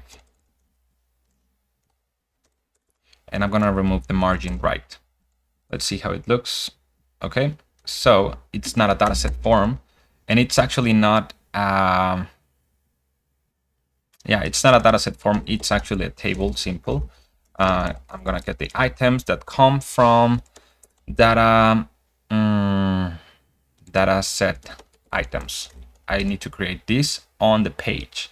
So on the page, I'm getting the current dataset, that's okay, but I also need the dataset items. So from Prisma, dataset items were that dataset ID, and go back. So now I need to define this. Instead of adding manually this, I could create a custom type for the loader. I like doing that in case for important routes like this one. So export type dataset overview data or loader data. So here we have an item of type dataset and dataset items of type dataset items. All right, and we need to make this loader either return a promise of this data type or make here a data object and return that. So every time we add something to this type, it will be typed all over the place. So this data, I can import the custom type that I just did. And now I can set the headers to put. Here's the interesting part. So right now I'm gonna add like the JSON value that AI generates from the videos, but ideally I want to know what columns should I have. Like for example, one column for the summary, one column for the tags, one column for the rating, and so on, right?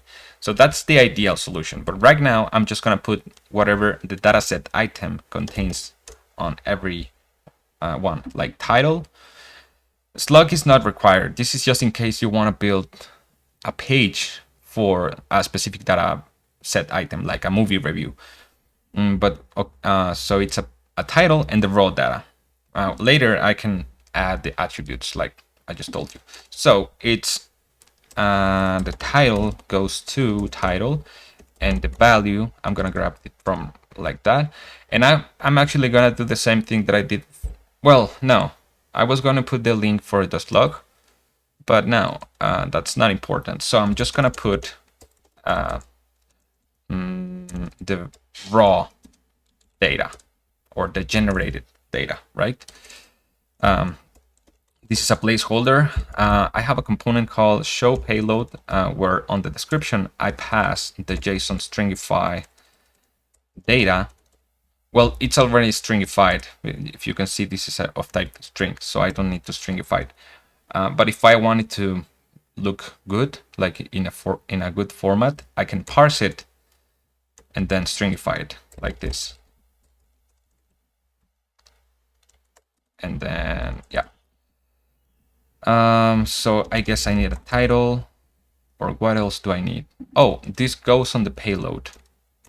the JSON stringified. And on the description, I can put, what can I put here? I guess I can put the same raw data JSON. So I can construct this inside a function, raw data, like that. And I can put both on the description. You're gonna see how it looks in a second. Both the description and the payload. So now for the action, I need an action to add a URL. Where do I add that? Let me see how it looks this page. Okay, empty table. And if we click on the gear button, I go to the movie reviews. And we can actually make this a sidebar panel instead of exiting the whole page, right? But yeah, that's not important. Let's focus on the MVP, because that's one of the reasons I never launch, because I focus on not important UX factors for the MVP. So we need to add a button to add a movie or a YouTube URL. I guess I can put it right here instead of prompting a model. But what if I want to add multiple URLs? Let me think. I guess I could do it with a sidebar panel. Okay, I will just focus on adding multiple URLs right now at the bottom of the table. So I'm gonna make a data set, new source items form. And here I will have a bunch of inputs. Like for example, I'm gonna set a state, and the state, it's just gonna be an array of URLs. So instead of state URLs, set URLs. And for each one of these, but is this the right solution? Maybe just an input, right? Yeah, I guess it's better if I just add like the action data that it's gonna call. And instead of save data set, I need a new action called save URLs. So on the form, I'm gonna get the current dataset ID. So I'm gonna grab it from here, and I'm gonna get the the URL, because maybe in the future you want other types of URLs. So URL, and we're gonna grab the URLs split by comma. So we're gonna do a little validation. If URLs is not defined, no URLs provided. Otherwise, we're gonna process that video. I'm just gonna put a placeholder here to do process URLs.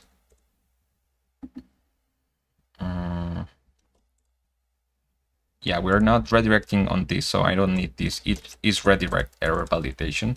So this action name is save URL. I'm gonna use it here, save URLs. I'm gonna import it, and I will have here my form with this action and an input with the name. Well, we need a hidden input for the dataset ID of type hidden. Data set ID value. I need the value of the current item. So this is a data set. Item ID, read only, and hidden. Now for the URL or URLs, I guess, we're gonna have not a title, but a placeholder. YouTube URLs. This is required. And we also need a button of type submit and add URLs or add URL. Let's see. And we're going to react to this action data. So if there was a success message, we're going to toast that. Else, if there's an error, we're going to toast the error. And the pending status, I'm going to put it here.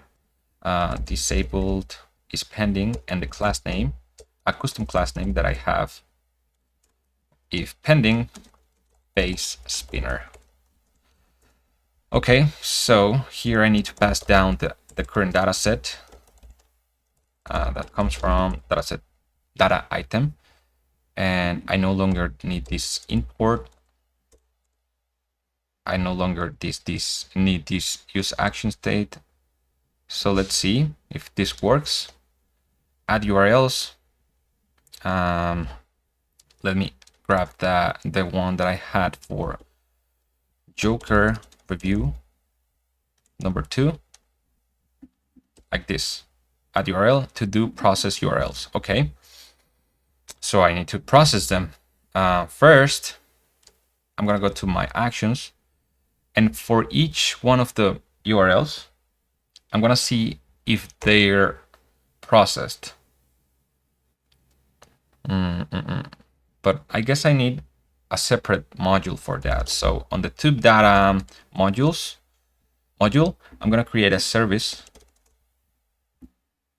Not a service, a service. Yeah, inside services called tube data service. And I'm gonna export an async function that it get or process URLs, and it gets a string of URLs. And what this is gonna do is check if already processed and return the transcript, right? But not just the transcript, like the whole source item. Otherwise, process each URL, and we have that from on the captions. I haven't migrated the captions script from the YouTube scrapper, well, but that's on the Next.js gear open source repo. So here I should have my actions, and here I should have my yeah, this is the script that I want to migrate. So this is the function that downloads the captions. So I need to process the track. I need to change this to just process the video URLs first. So if it's already processed, it doesn't process it again, because maybe that's on the long run a bad practice. So I'm gonna use the help of AI with this. You can do the same, like give it a script with ChatGPT with Canvas. So here's my script to 1, get URL transcripts, and 2, generate structured data. But right now, I want to only process the URL transcripts in this function. And I'm gonna go back and send it these processed URLs. And I need to tell them how my schema is. Because my current schema is this one, I want to create source items for each new URL.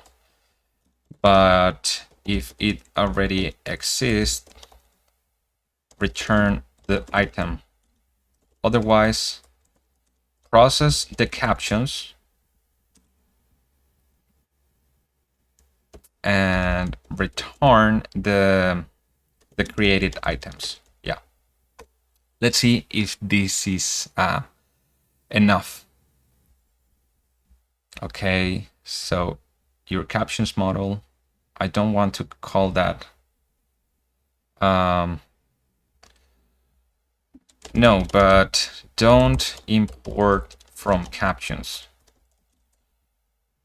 Migrate the necessary code, but don't use code that is not needed, like generating an object, because it's trying to assume that my captions script is already completed. So here it's fetching the captions,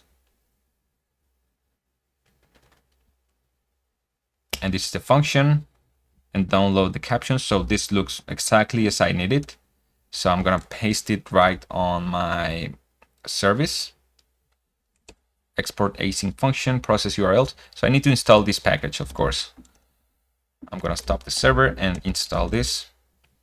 And my Prisma client, I don't need that import. It's like this from db config Prisma database, unless you're using Drizzle. Now, I don't have a language for source item, and that's one of the important things. So no, but we do language. So this is nullable language. What is this?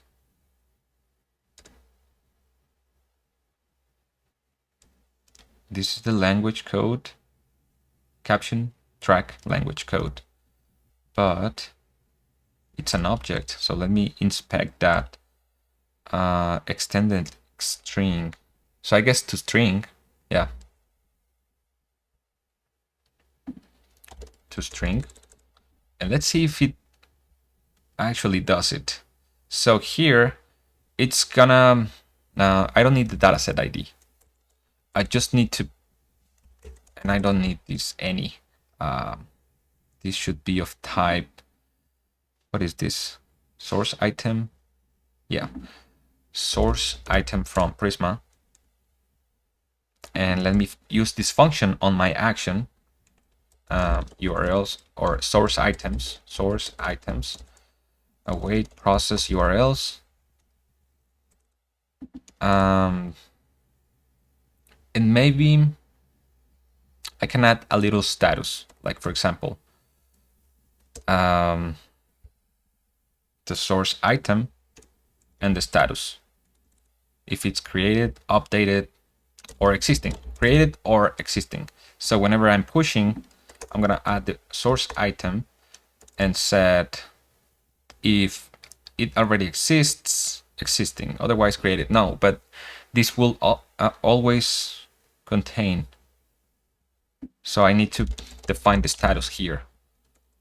So if it doesn't exist, set the status to created. No, I actually just need if it exists, existing. Otherwise, the status is created, and just pass down this status.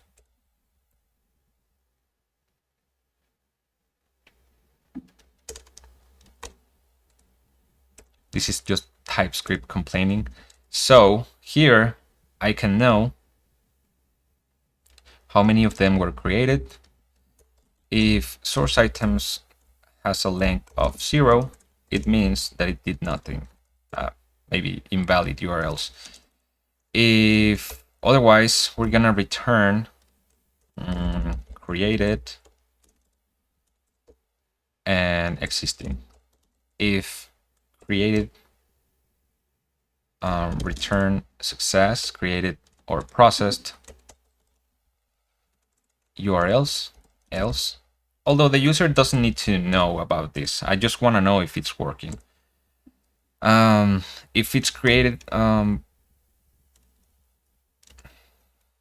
or existing, and I need to add processed and existing URLs. Yeah, just like that. So let me run the server again and see if they're being processed correctly. So, and of course, I'm gonna try with a an invalid URL as well. So go back to the demo here. YouTube URLs. I'm gonna use the Joker URL. It's being processed, I guess. Found one captions. And let's see the database. What is this tube data? So where is this? At the end. From source item. Okay, so it did process it. You can see the title, the transcript, the language, and some metadata.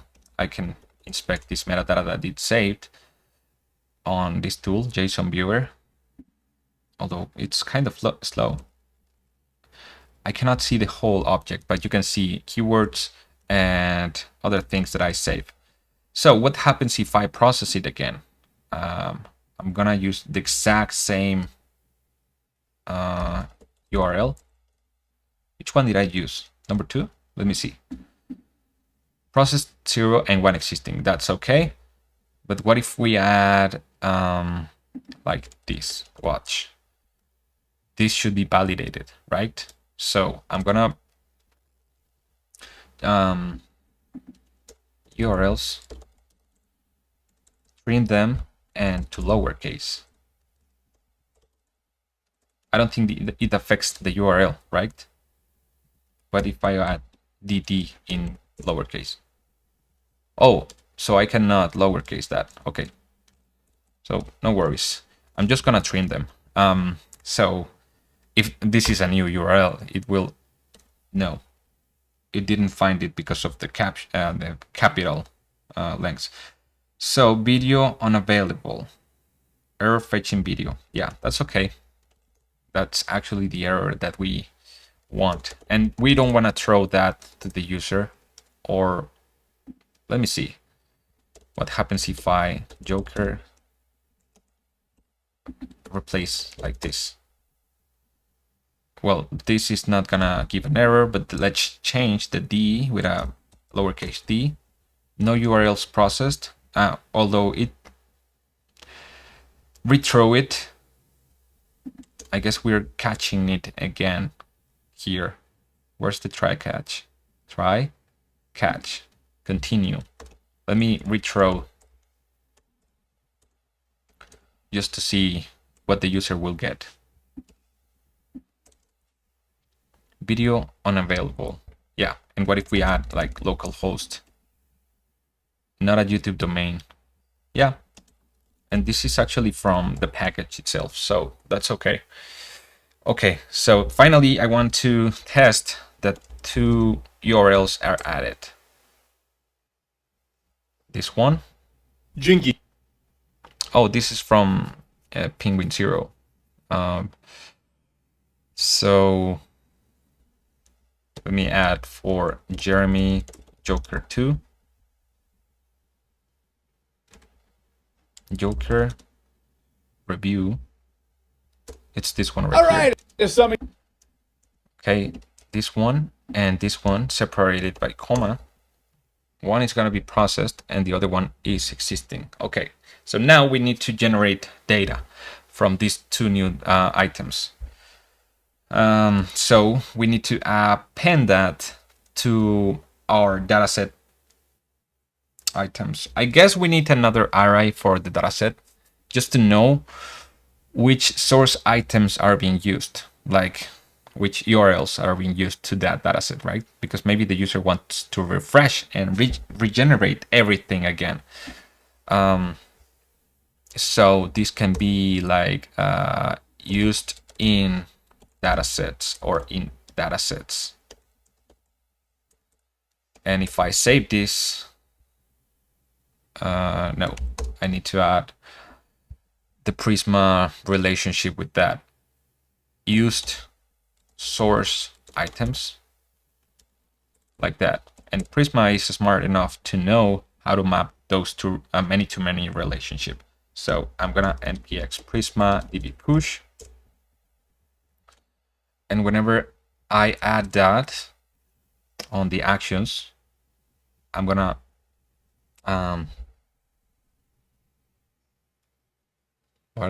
what do I need to do? I guess we need to append the processed or delete it. No, for every created for every created source item, I guess we append that to the dataset, right? No, I don't think that works. I guess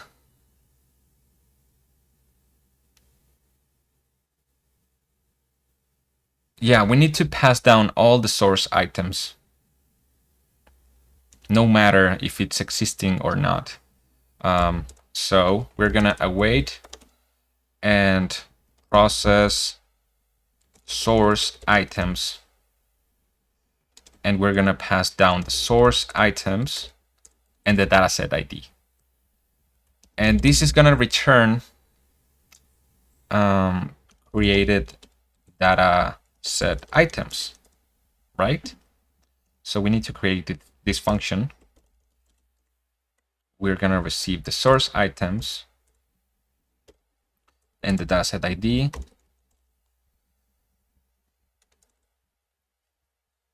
And create many.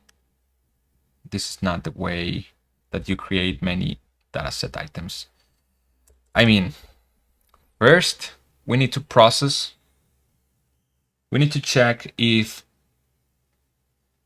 No, we're just gonna process the whole URL entirely. So we're gonna tell GPT to help us here.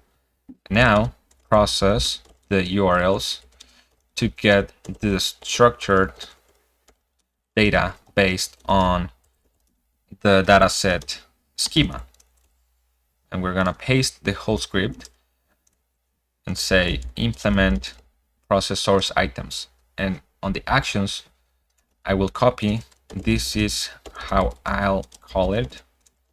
And we need to also tell the tube data schema. This is the whole schema.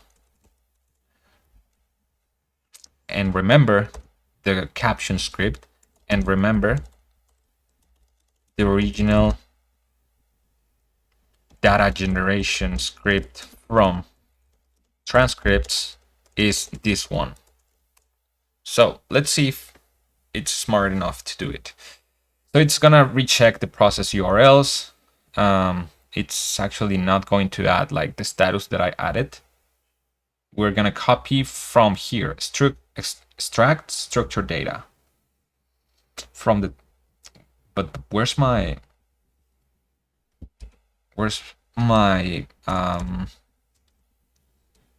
process source items function? You missed process source items.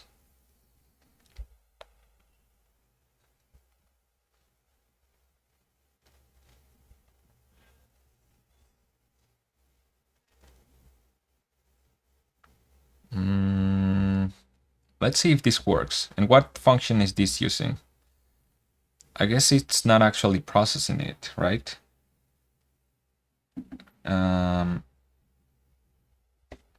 Yeah, I think this is not the best solution because it's only creating the dataset item with the transcript, and it's assuming that the source item is already processed.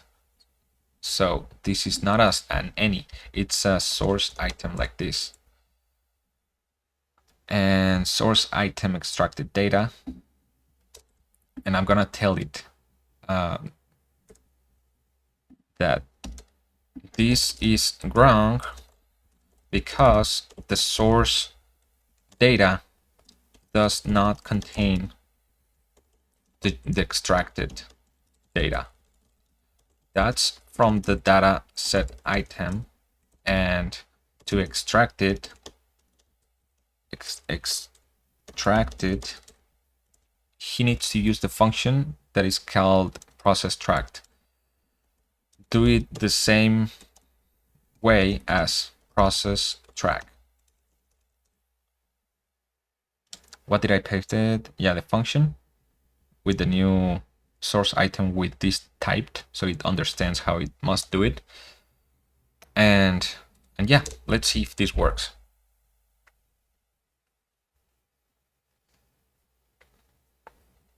I think the thing with Canvas is that it's that it assumes that the previous code worked, and I need more changes. But let's see if it already did it. Extract structured data in the main schema. These main points are not what I'm looking for, but I'm only interested in this one: process source items, extracted data, and yeah, create. I guess this should now work, at least in a general aspect. I'm gonna fix the bugs. Like for example, on this, it's not create OpenAI. Oh, it is. So I need to add this function at the top, create OpenAI. I need this package. Also, I need this package and sort.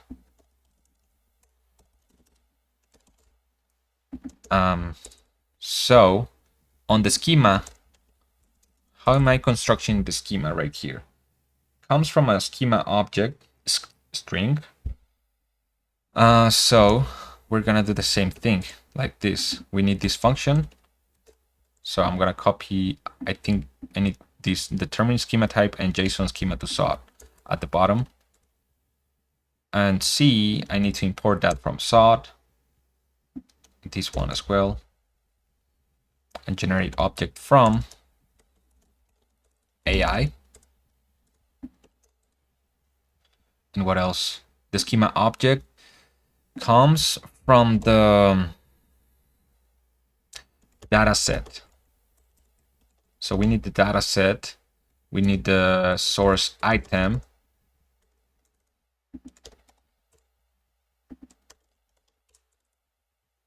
And extract structure information from the following video transcript.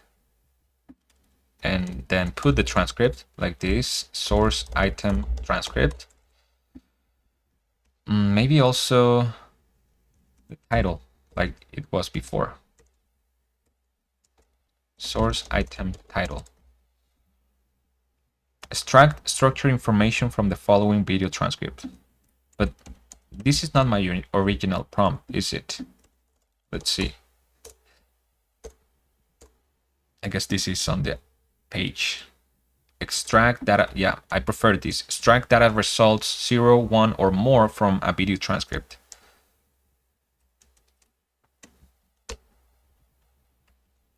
Yeah, this is the prompt. Because this is what the user typed. So we can append that right here. Dataset prompt. And now the schema object comes from the dataset schema, the raw schema. And then it generates the objects. It returns the generated objects that could be an array.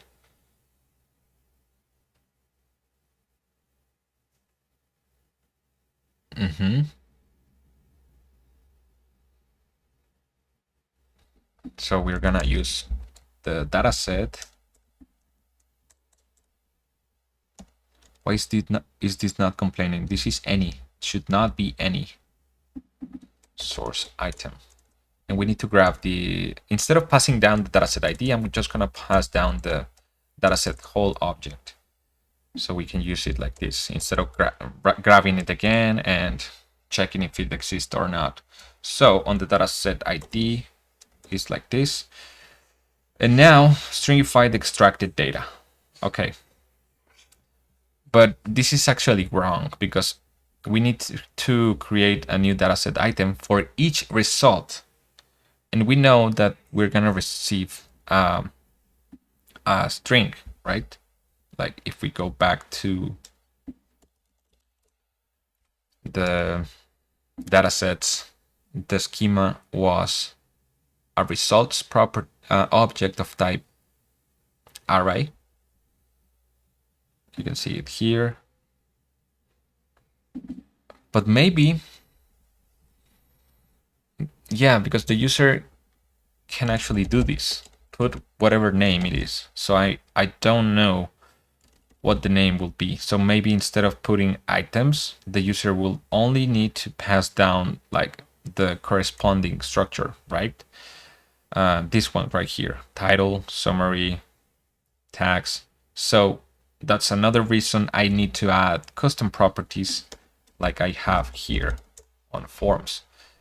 So the user can dynamically add the schema of the dataset item, and I know that it's gonna be an array, and I need to parse manually that structure. But okay, that's gonna be what I'm gonna do next. But I need to make sure that this dataset item is created. Dataset. So let's see if this works. OpenAI key. I need my OpenAI key from process like this, and see if this works. But I need to call correctly on the actions by passing down the dataset item, process source items, and tell how many created items it created. Processed URLs and then created new items. Let's see if this works. And I need to revalidate that. Well, but I'm returning. But I think that's okay. Let's see if this works. Okay, I need to find a way to know how many source items are on the dataset. So on the overview route component here, I just want to know source items, and go import this, how many source items are being used, and call it from find many where data set ID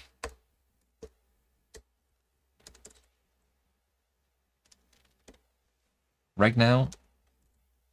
I don't think there's any. So let me process one. It's this one. And let's see what it did. Created 0 new items. Okay, so it's not adding the source items. So something is happening here.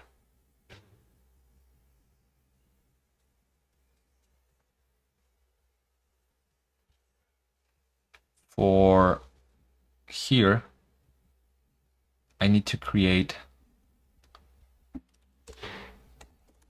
append it. Source item. No, data set. No, I do need to create, whenever I'm creating this source item. No, but I'm doing it. Oh, I set the dataset ID to the URL. That's not correct. So let me think about this for a second.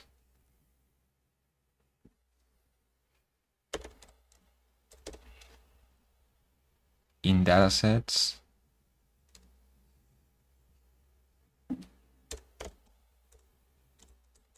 is there an append? Connect ID, data set ID, and I need to pass down on the process URLs this one to connect it. So let me see. I need to pass down the data set ID, but this can be undefined, so I'm gonna use item instead. And why is it complaining now? Dataset ID is missing. Why do I have a dataset ID right there on the source item? Oh, yeah, this is something that I did wrong. I'm gonna stop. It's not dataset ID. It's like the original ID.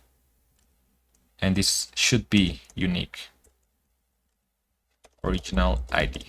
I'm gonna update the database again. Okay, so now it will wipe out my whole database if I do this. So what I need to do is cancel it, go to my database, delete the existing source items, and run it again. And this is a warning, so I'm just gonna pass down. And now I can start the server, close my SQL scripts, and here I now can add the original ID as the URL. And this is not dataset ID, it's original URL. And what did I do here? Let me see if this works. Joker 2. Jinkies. Oh, this is from Prisma serial, so that's okay. Find many dataset ID. I think I did not save, or I think it's on the datasets. Yeah. Find many where on in datasets some ID, and I can add this URL.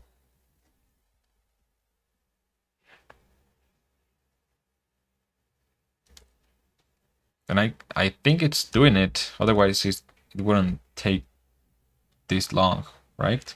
Found captions. Invalid schema response. Okay, schema must be a JSON schema of type object, and it got of type string. So now it has source items. So I can create another function that reprocess the source items again, right? Instead of adding it again. Or what happens if I add it? Well, instead, I will fix it. Creating this, passing down this schema, I need to convert the raw schema to object. Schema, object. And I'm just gonna console log my schema object, just to make sure what I'm doing before. Okay, processed 1 URLs, created 0 new items, but it's not processing it again. I need to reprocess that. So on my actions,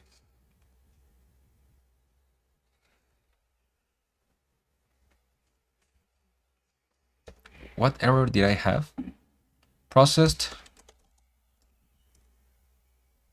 and 0 new items, because I guess it's because if it's already created, I mean, if it's existing, it will not do it. So I'm gonna remove this validation.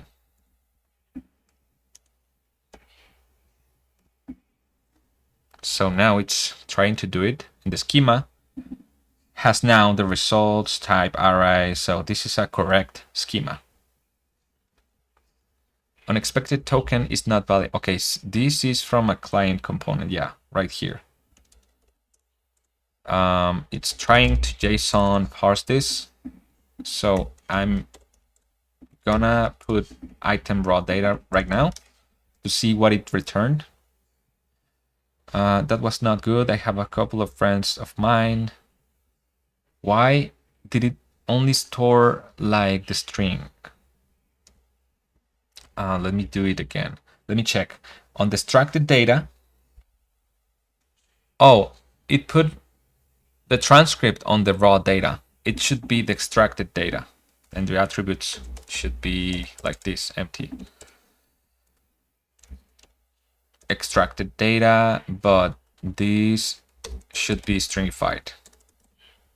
Okay, so maybe each dataset item needs a button to reprocess again, but right now I'm just gonna pass again the URL and see if it creates again. I think it's gonna create it again because I removed the if it's created, but you can see that now I have this object with the results. I need to stringify this to parse it like I had it before. And I'm actually gonna put this as any or null. and put this inside a try catch.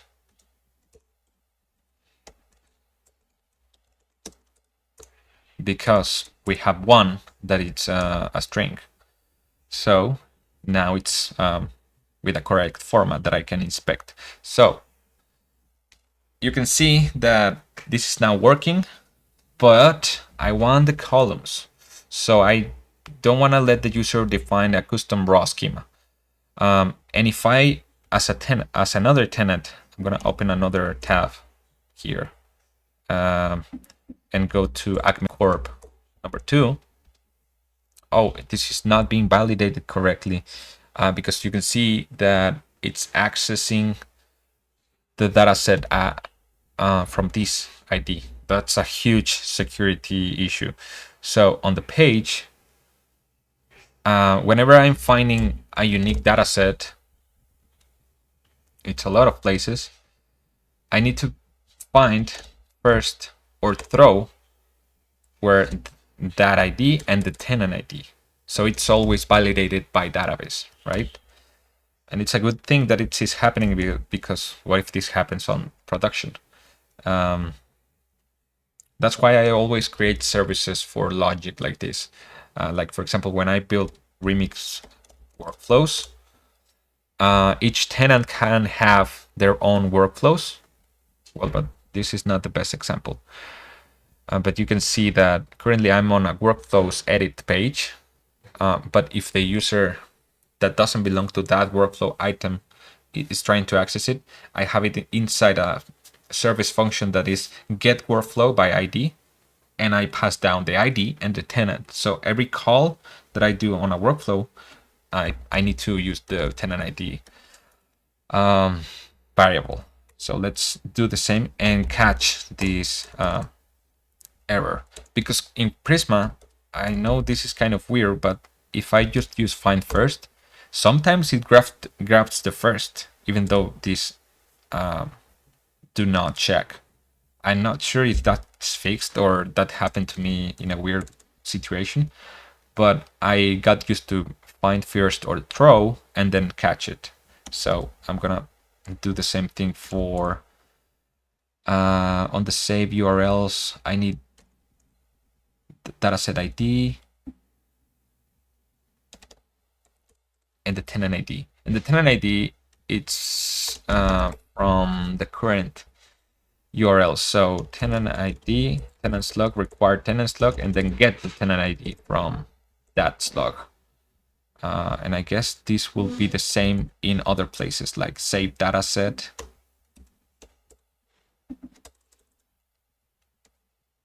And this one as well, but this is using the params.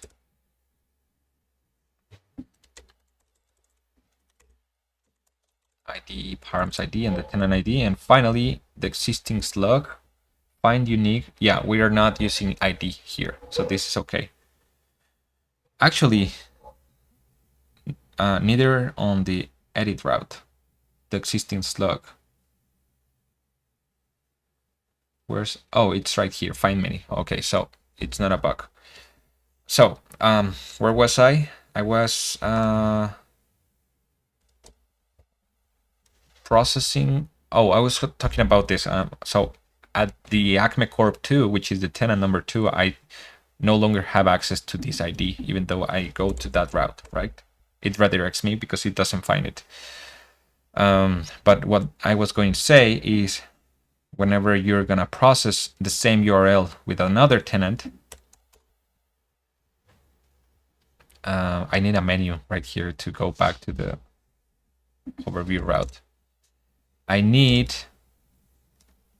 let me see, source items.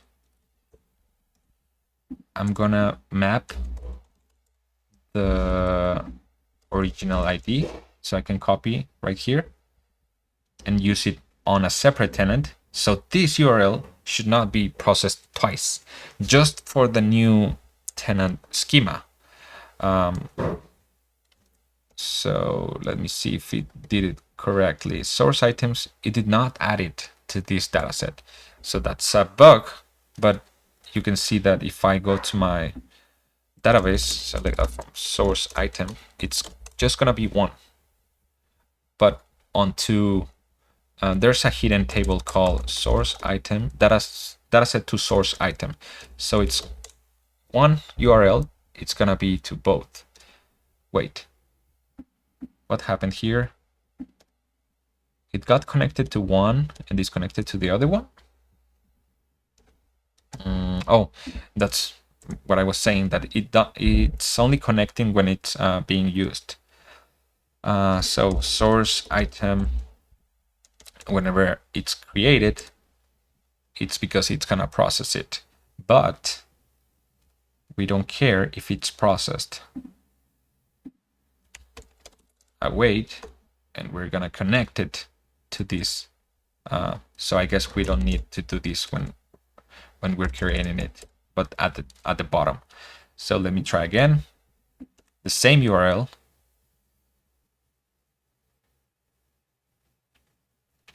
And you can see that it's now the same URL. So just to make sure, we're gonna put the ID of the source item.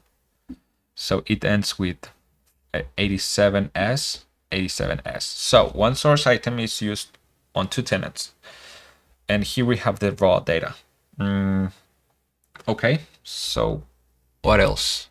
I guess I need to add the validation that whenever I add the same source item URL, it doesn't create it again, and it updates it instead, right? So on my process source items, I need to graph if it's an existing dataset item, right? Find unique where, no, not unique. Find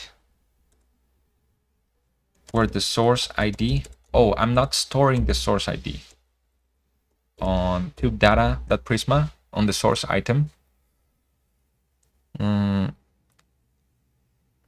on dataset item, I need to know from what source item ID was created. But this is not actually the case, because if you remember, one video can turn out into multiple dataset items, right?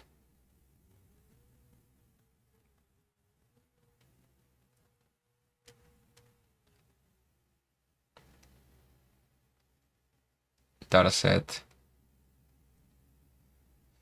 So I'm not sure what to do here. Like, for example, source item 1, it's Joker 2 video, but data set item 1, it's, I mean, instead of Joker 2 video, is top 10 movies from 2022. But dataset item 1 could be Avatar, and dataset item 2 can be Avengers, and this source item 1 will be on both of them. So what happens if you want to process these two again? Do you delete all the data source items that were created? I guess so, right? Yeah, I think I need to store the source item ID here, add a relationship in dataset items, and update the database. But I need to wipe out the current source item, delete from source item, and I guess also dataset items. Yeah, dataset item. And now I can push the changes. And whenever I'm creating a new dataset item on my service, I need to make sure to add the source item ID. And before all this,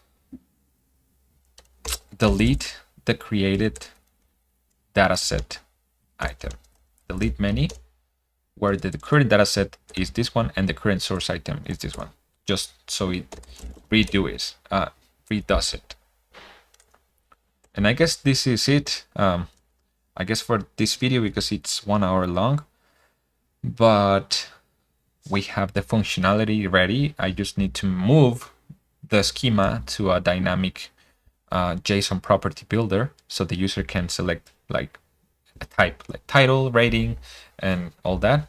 And so what happens if I redo the same URL? You're gonna see that it's gonna delete this and it's gonna redo it.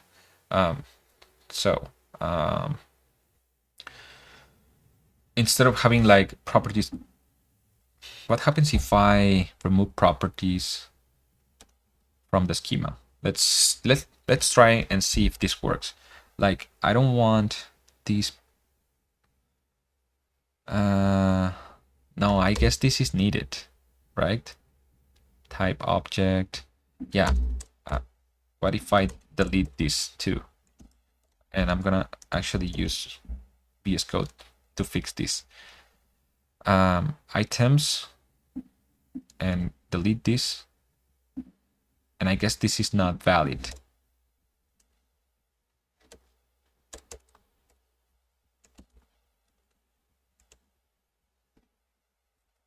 I'm gonna save it, go back, and regenerate this one right here, the source items. But I need to copy the URL, original ID.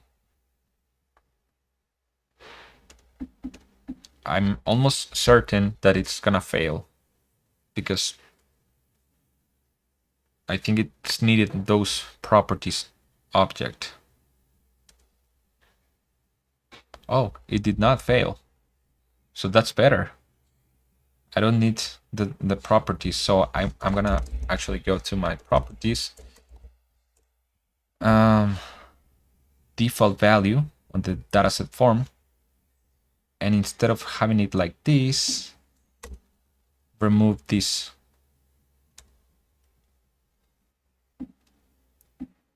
Or paste it like this. From where? From here. So this is easier. So save it. And actually, you could argue that you can render the columns. Let me show you. So I know it has a results object, right? So the headers, I guess I can add the headers like this, like get headers. Let me see if this works. Function get headers, return title, source, and value. But I need to type this like this is of type row header display DTO of type whatever it's on the dataset items. So what is this? This is a dataset item. Yeah, so this is okay. I'm just gonna put the slug that it generated and see if it works. Okay, source. So I need to copy this JSON and tell ChatGPT to my raw data looks like this.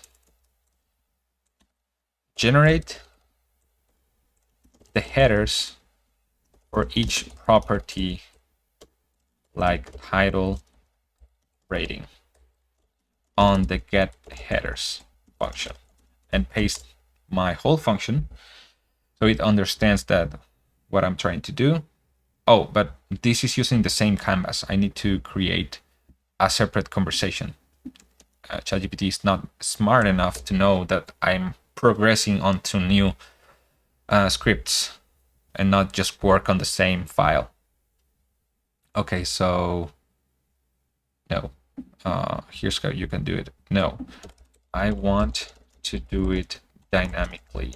I don't know if I'm going to get title or just description and rating.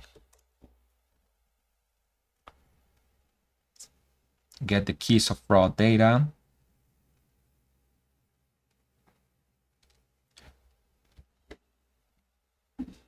But I always have the items inside our results array. It can be empty. Of course, this is not how it's gonna work at the end. Dataset items ID. Yeah, I'm not sure this is gonna work, honestly. I need to do it manually. So I need to turn my brain on and actually do it like this. Raw data. I need to first get the object because currently it's a string. And use this instead. But you're gonna see that I don't think this is gonna work. Item, raw data, what is this?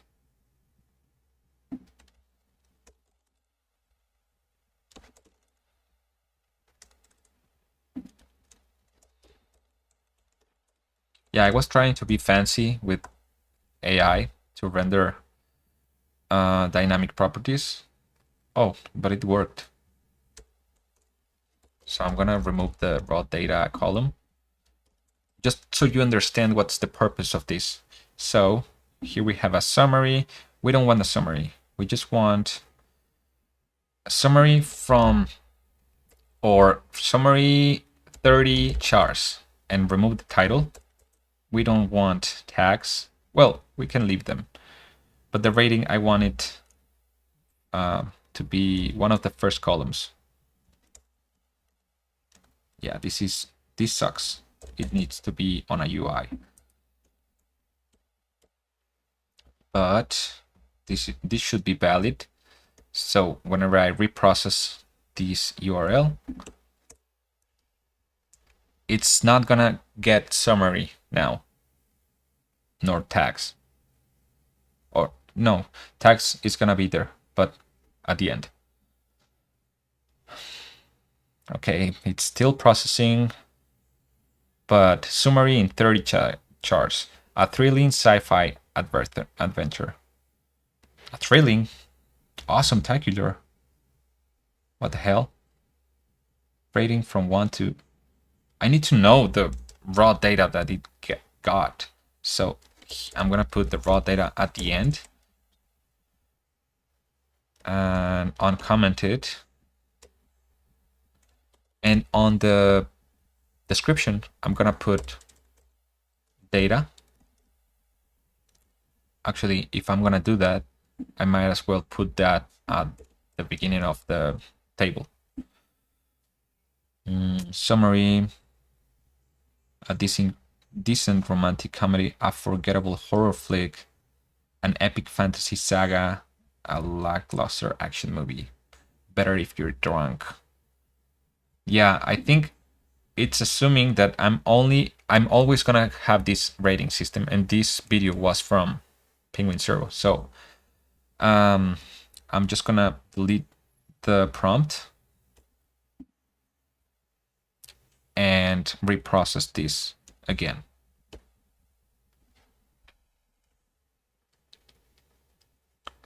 Discusses climate change impacts, informative, 4.5. What the hell is this doing?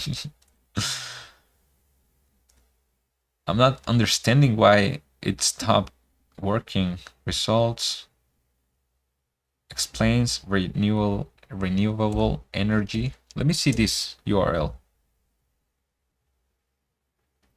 Let me try Jeremy Jones one. Joker. It's this one, I think. Yeah.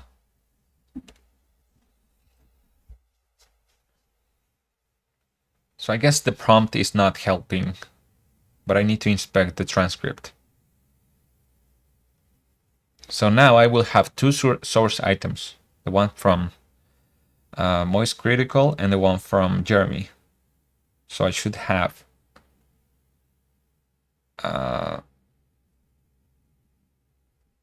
discusses climate change impact. What? I need to see the transcript of this movie. So, but at first I want to know how is extracting this data. Extract data results 0, 1 or more from a video transcript. And I guess I need to add the transcript. Yeah, that was the issue. Transcript. And put the transcript. Yeah, of course. Yeah, that's why it was not working. So I'm gonna reprocess these two again. So it's gonna disappointing Joker SQL review, Joker SQL lacks focus, negative 2, 2.5. And I'm gonna say on this prompt the same that I put on the other one, that the rating system is that one, but for Jeremy Jans, right? So on the prompt, it needs to know the current author, right? So whenever I reprocess this, it understands that it comes from Jeremy. So we want here on the rating, when it's from Jeremy, that is awesome, tacular, or dog shit. So where did I put the prompt? Here. Author or metadata. I guess I can put the metadata. Yeah, all the metadata from the video. Video metadata. And I'm actually gonna log this on the table because it may be too long. So besides the raw data, video data, and instead of raw data, it's extracted data. And here it's from the source item, but I need to access the metadata from here. So we need to add this on the include for every retrieved item. This data set, yeah. And here I need to include source item. I think I did this the wrong way. Let me see. This should be inside parentheses so it understands that this object is an array. Yeah. So let me save this. So I can click the video data. You can see author, thumbnails, but I just want to use author. Well, but it's ChatGPT. It's smart enough to exclude the extra information like the thumbnails. Process 2 new URLs, so you can see not going to remember it in T-X. But this doesn't apply to all other reviewers, only for Jeremy Jans. For other video authors, use a generic rating system name. Let's see if this works. I'm not sure it's gonna actually work because maybe that should be one of the custom property description, like this rating. Well, but it actually worked. Not worth watching. You can see that this comes from Penguin 0, and not gonna remember it in T-X comes from Jeremy Jans. So we can actually do the same thing for Joker 1 review. And do the same Jeremy Jans and Penguin 0. This is the Jeremy one, and this is, where's the other one? This episode, the Penguin 01. So let's see. if we get an awesome tacular for the rating from Jeremy and a generic, 95 on noise meter. Yeah, I'm liking this. So the next steps are actually allowing the user to have custom dynamic properties instead of this ugly schema. But also, what if the user wants to add or process Jeremy Jan's whole channel and process all its reviews?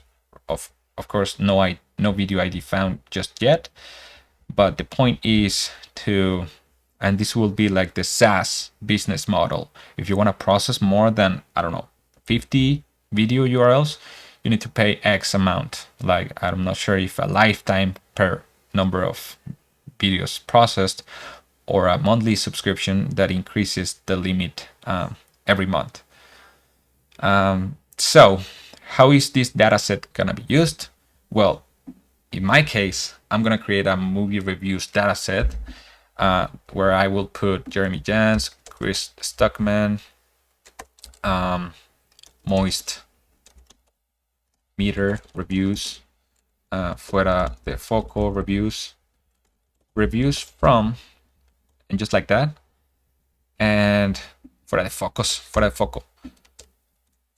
And I will have my data set of all my compiled or curated data. Like, for example, I can have Fuera de Foco, what was the last great movie? I think it was Speak No Evil. No.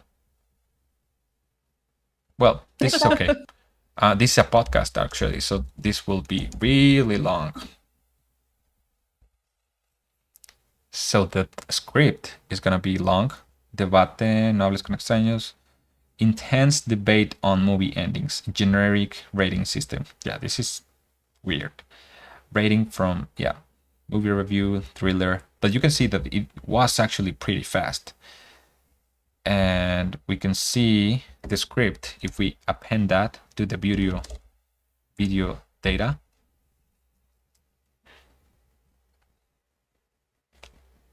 Instead, I'm gonna render the whole source item so I can have the transcript. No, but it's not actually here, right? Results. I'm getting the results.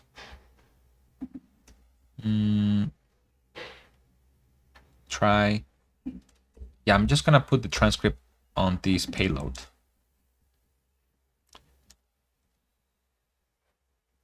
Yeah, there's a transcript.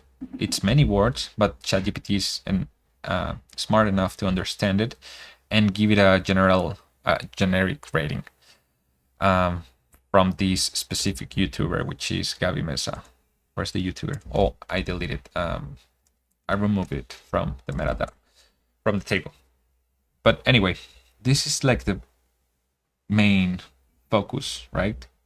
Creating data sets.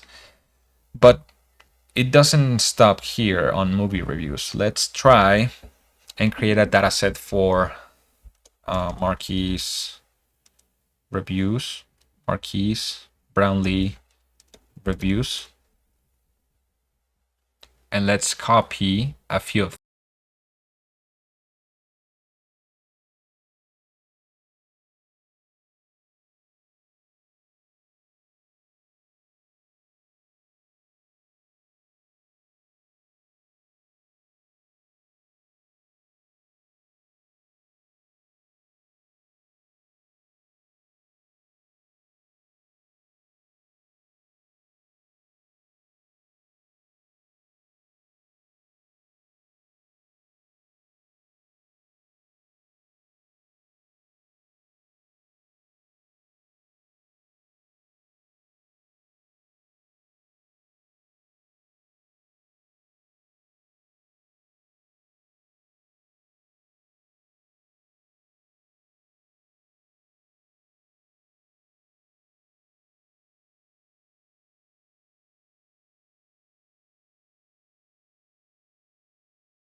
Hey guys, I didn't record myself while I was making this a template for my SaaS Rock Enterprise customers because I didn't find it useful for you. But remember that the point of this series is that I cover four audience, type of audience.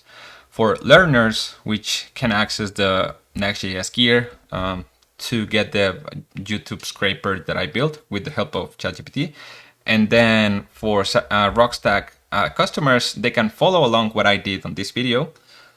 And for SaaSrock.com enterprise customers is my aggregated value because that's an expensive plan.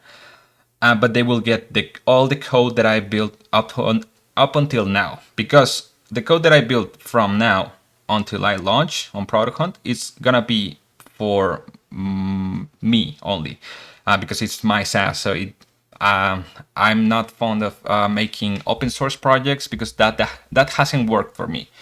But I've seen it works for example, dub.co, which is a link shortener.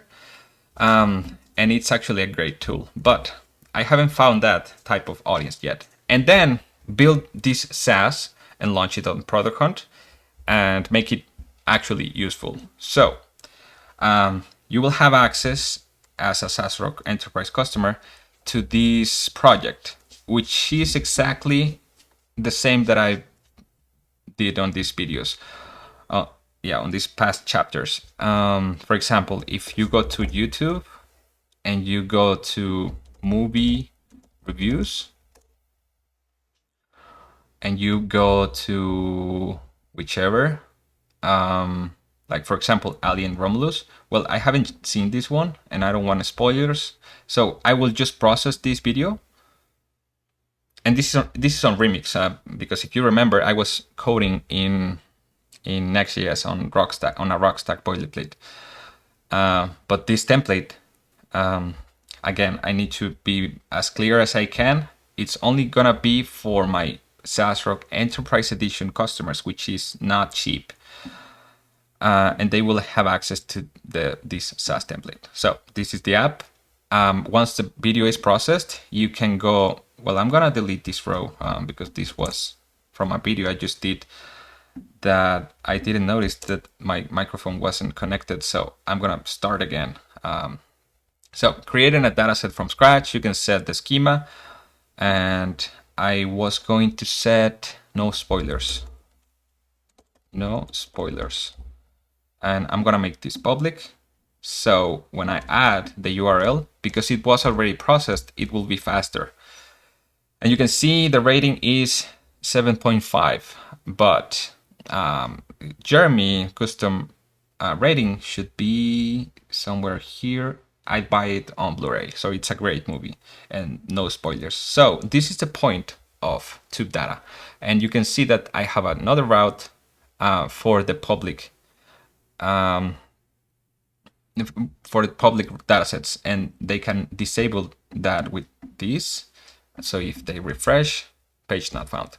So this is all the code that you can get as a SaaS Rock Enterprise customer.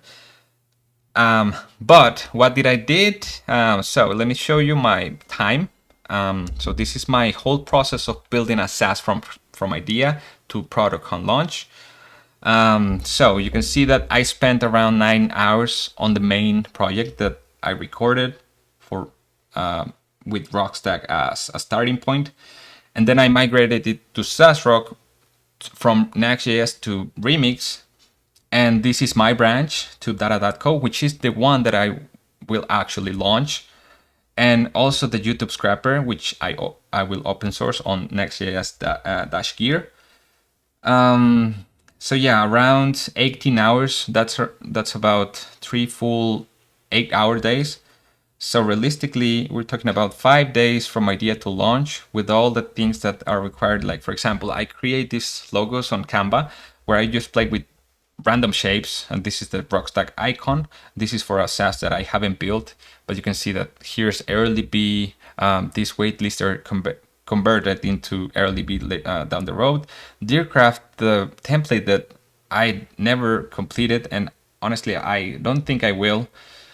Indexer, SaaS Rock, and yeah, more icons. So once I have my icon, I paste it into these logos on my Canva designs, and I make two variants, the light mode and the dark mode, just in case I want to try how it looks on dark mode.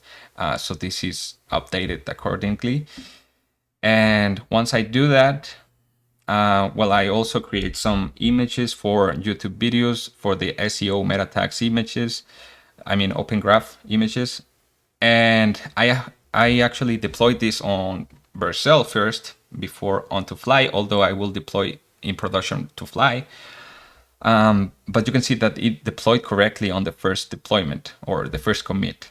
And I had to set my function region according to my database, and I'm using neon.tech.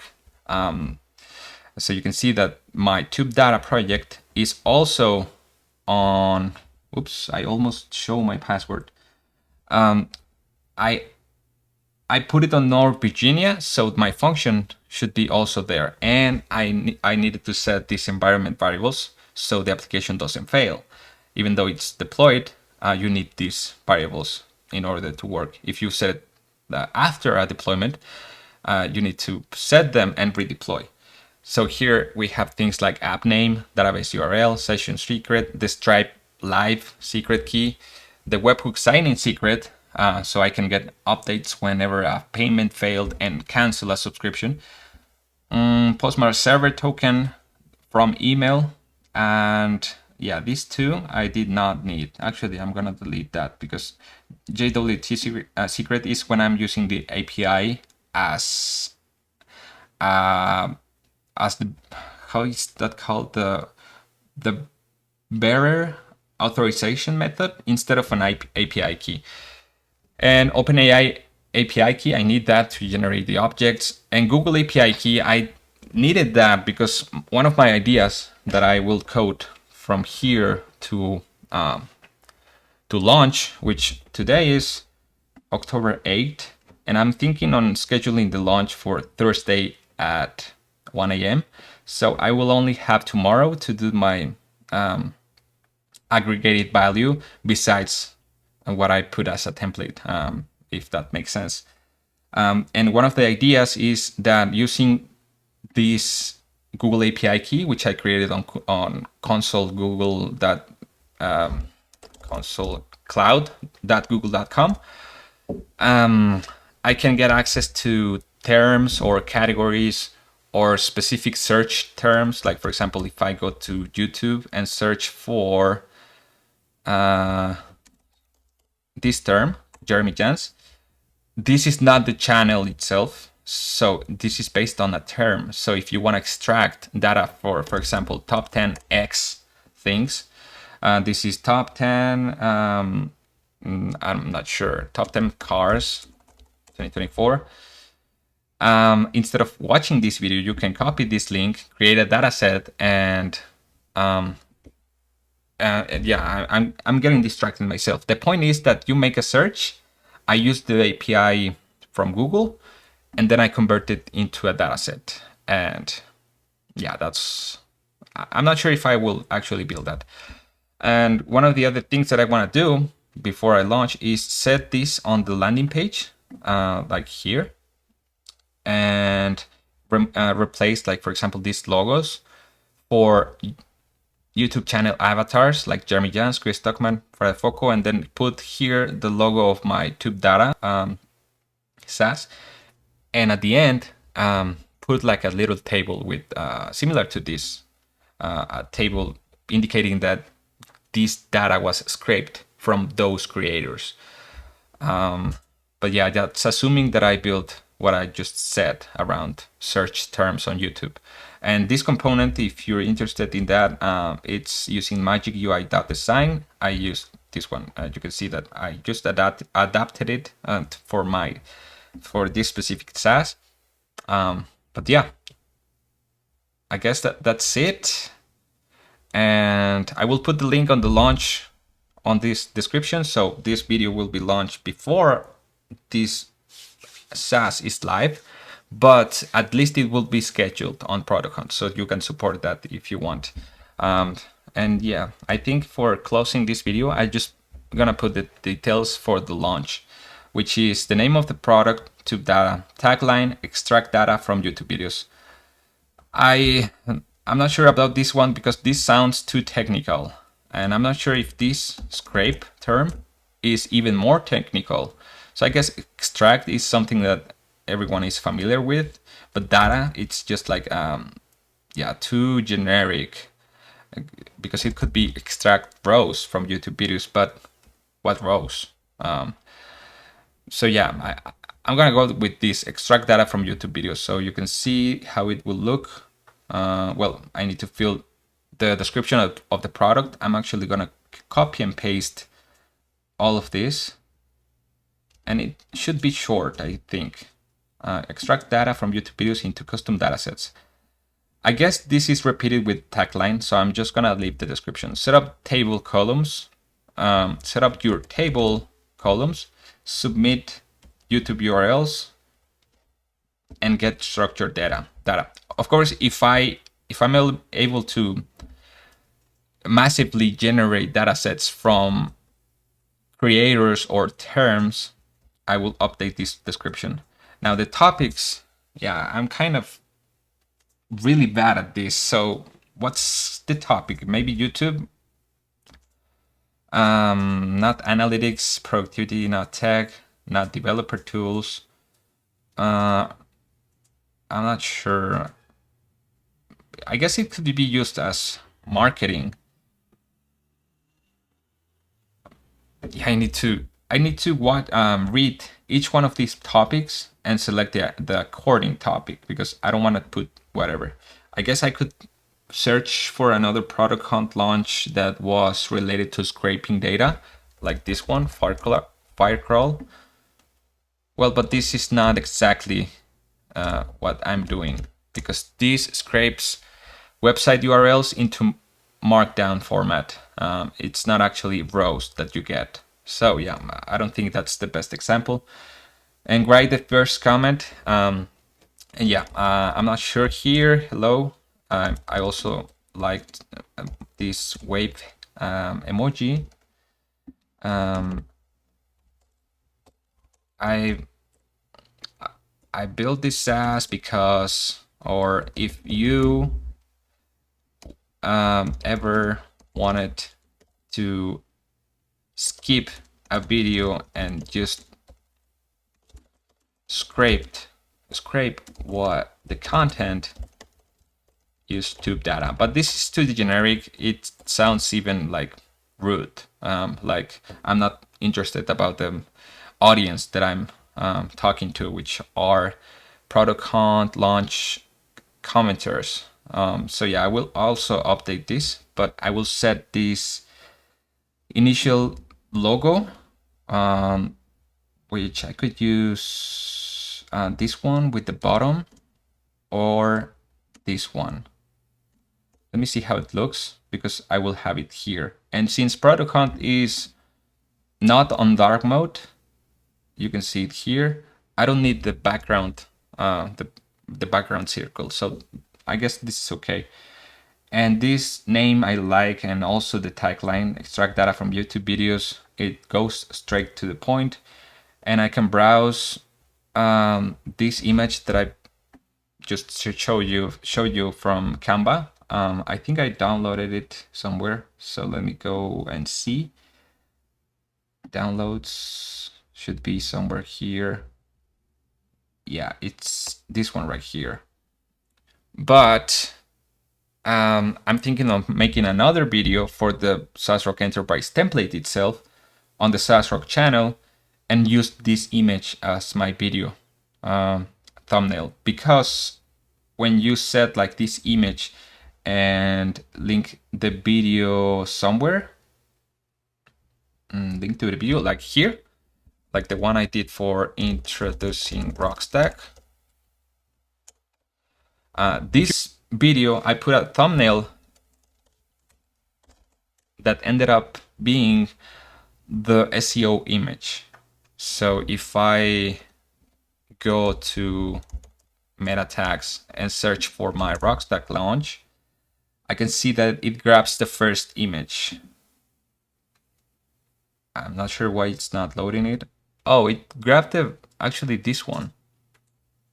Oh, but the thumbnail is not this, or is it? Just let me check on my Rockstack dash dev. Yeah, it's the thumbnail of the video. So, well, I even repeated it, so I guess that doesn't matter. So, well, the point was that this is the image that I will put as the launch, but it will also be the thumbnail. And link to the demo, I don't have an interactive demo. I have used Storylane before, but it didn't work for my case, which I used here on DataLink. I had it somewhere here on Product Tour, so the users could follow, like simulating that they were going inside the app and making a data source and connecting it to an assistant from GPT and then making a widget and so on. But yeah, I don't need that. And the makers, I work on this product and solo maker, and no shoutouts because I know no one on Product Hunt. And the pricing will be paid with a free trial or plan. And the promo code, this never worked for me, at least on all my products that I have launched. I have a few, so I'm not fond of making promo codes. I prefer having like this manual automatic coupon that when they go to the pricing, you can see that this coupon is applied and they don't need a product hunt coupon. So yeah, this is bootstrapped. And now I can schedule the launch for later. And I need to be careful here because it has happened to me that I set the incorrect date and it was like stressful to change it, even though the product hunt team were very nice and quick about it. I kind of panicked because I kind of burnt the product for the first 3 hours. So yeah, October Thursday. So this will be October 10 at 12 a.m. So that's okay. Confirm schedule date. And I can even make a waiting, how is it called? Let me see. A teaser page. This one, tube data. And I will just put exactly the same tube data. Extract data from YouTube videos. And select an image. And I will use this image both here. Well, I need like a 1:2 ratio for the actual landing page. And this works on mobile, but I need it to be, I'm gonna go to Canva and search for, yeah, I think it's this one. Yeah, this is a 1:2, because I also made a teaser for Early B and for Rockstack. I already have this 1:2 ratio, so I can copy whatever I have here. I'm gonna change the background color to white because the theme will be white and red. And I guess this can be higher, I mean bigger, like this. And I can put here and rotate the arrow so it's vertical instead of horizontal, and center it and copy the table, and I guess make this bigger.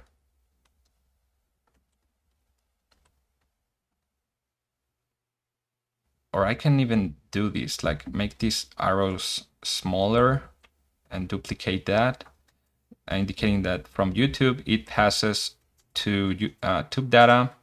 This will be centered. like this, and then copy this one. And this should be the same space as the previous one. And finally, well, not that big. Well, but the logo should be bigger, right? Like that. And I can either shrink them or change the opacity. Now, I think black, it's okay. So I will download this current page in JPG format with the quality large, and I will use this validate image as the desktop banner. Extract rows from YouTube videos. And change the bottom one, which is the square one, which worked. So submit banner, and this is now submitted for review. So in my experience, they take around 3 hours. Well, my two products, my two teaser products experience. But anyway, this is gonna be ready, and it's scheduled for October 10th, and you will have the link on the description. So yeah, I will end the video right there. But I wanted to play with something. Like, I wanted to try and show you what if I want to search this query. I think I built a gist here. Let me see my gists.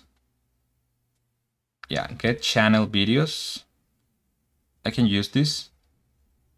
And just to show you my idea of retrieving search terms. So on my tubedata.co fork, I will go to datasets, and this is the index. No, this is not the index, datasets index. And on the loader, I will console log hello just to see that it's working.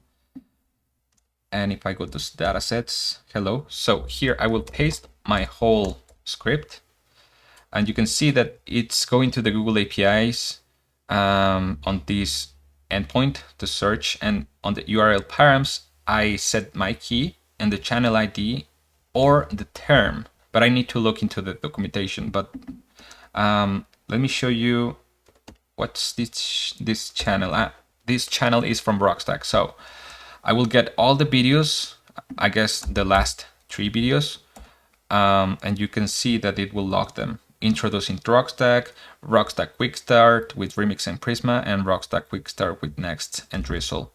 And I'm just gonna make sure that that's the case. So if I go to Rockstack, that the videos, the last 3, yeah. So that's the point of this gist, that, well, if you can pause the video or go to this URL, you're gonna see that you can implement that yourself and be a competitor of TubeData. So yeah, thanks for watching, and if you want to support the launch, the links will be in the description.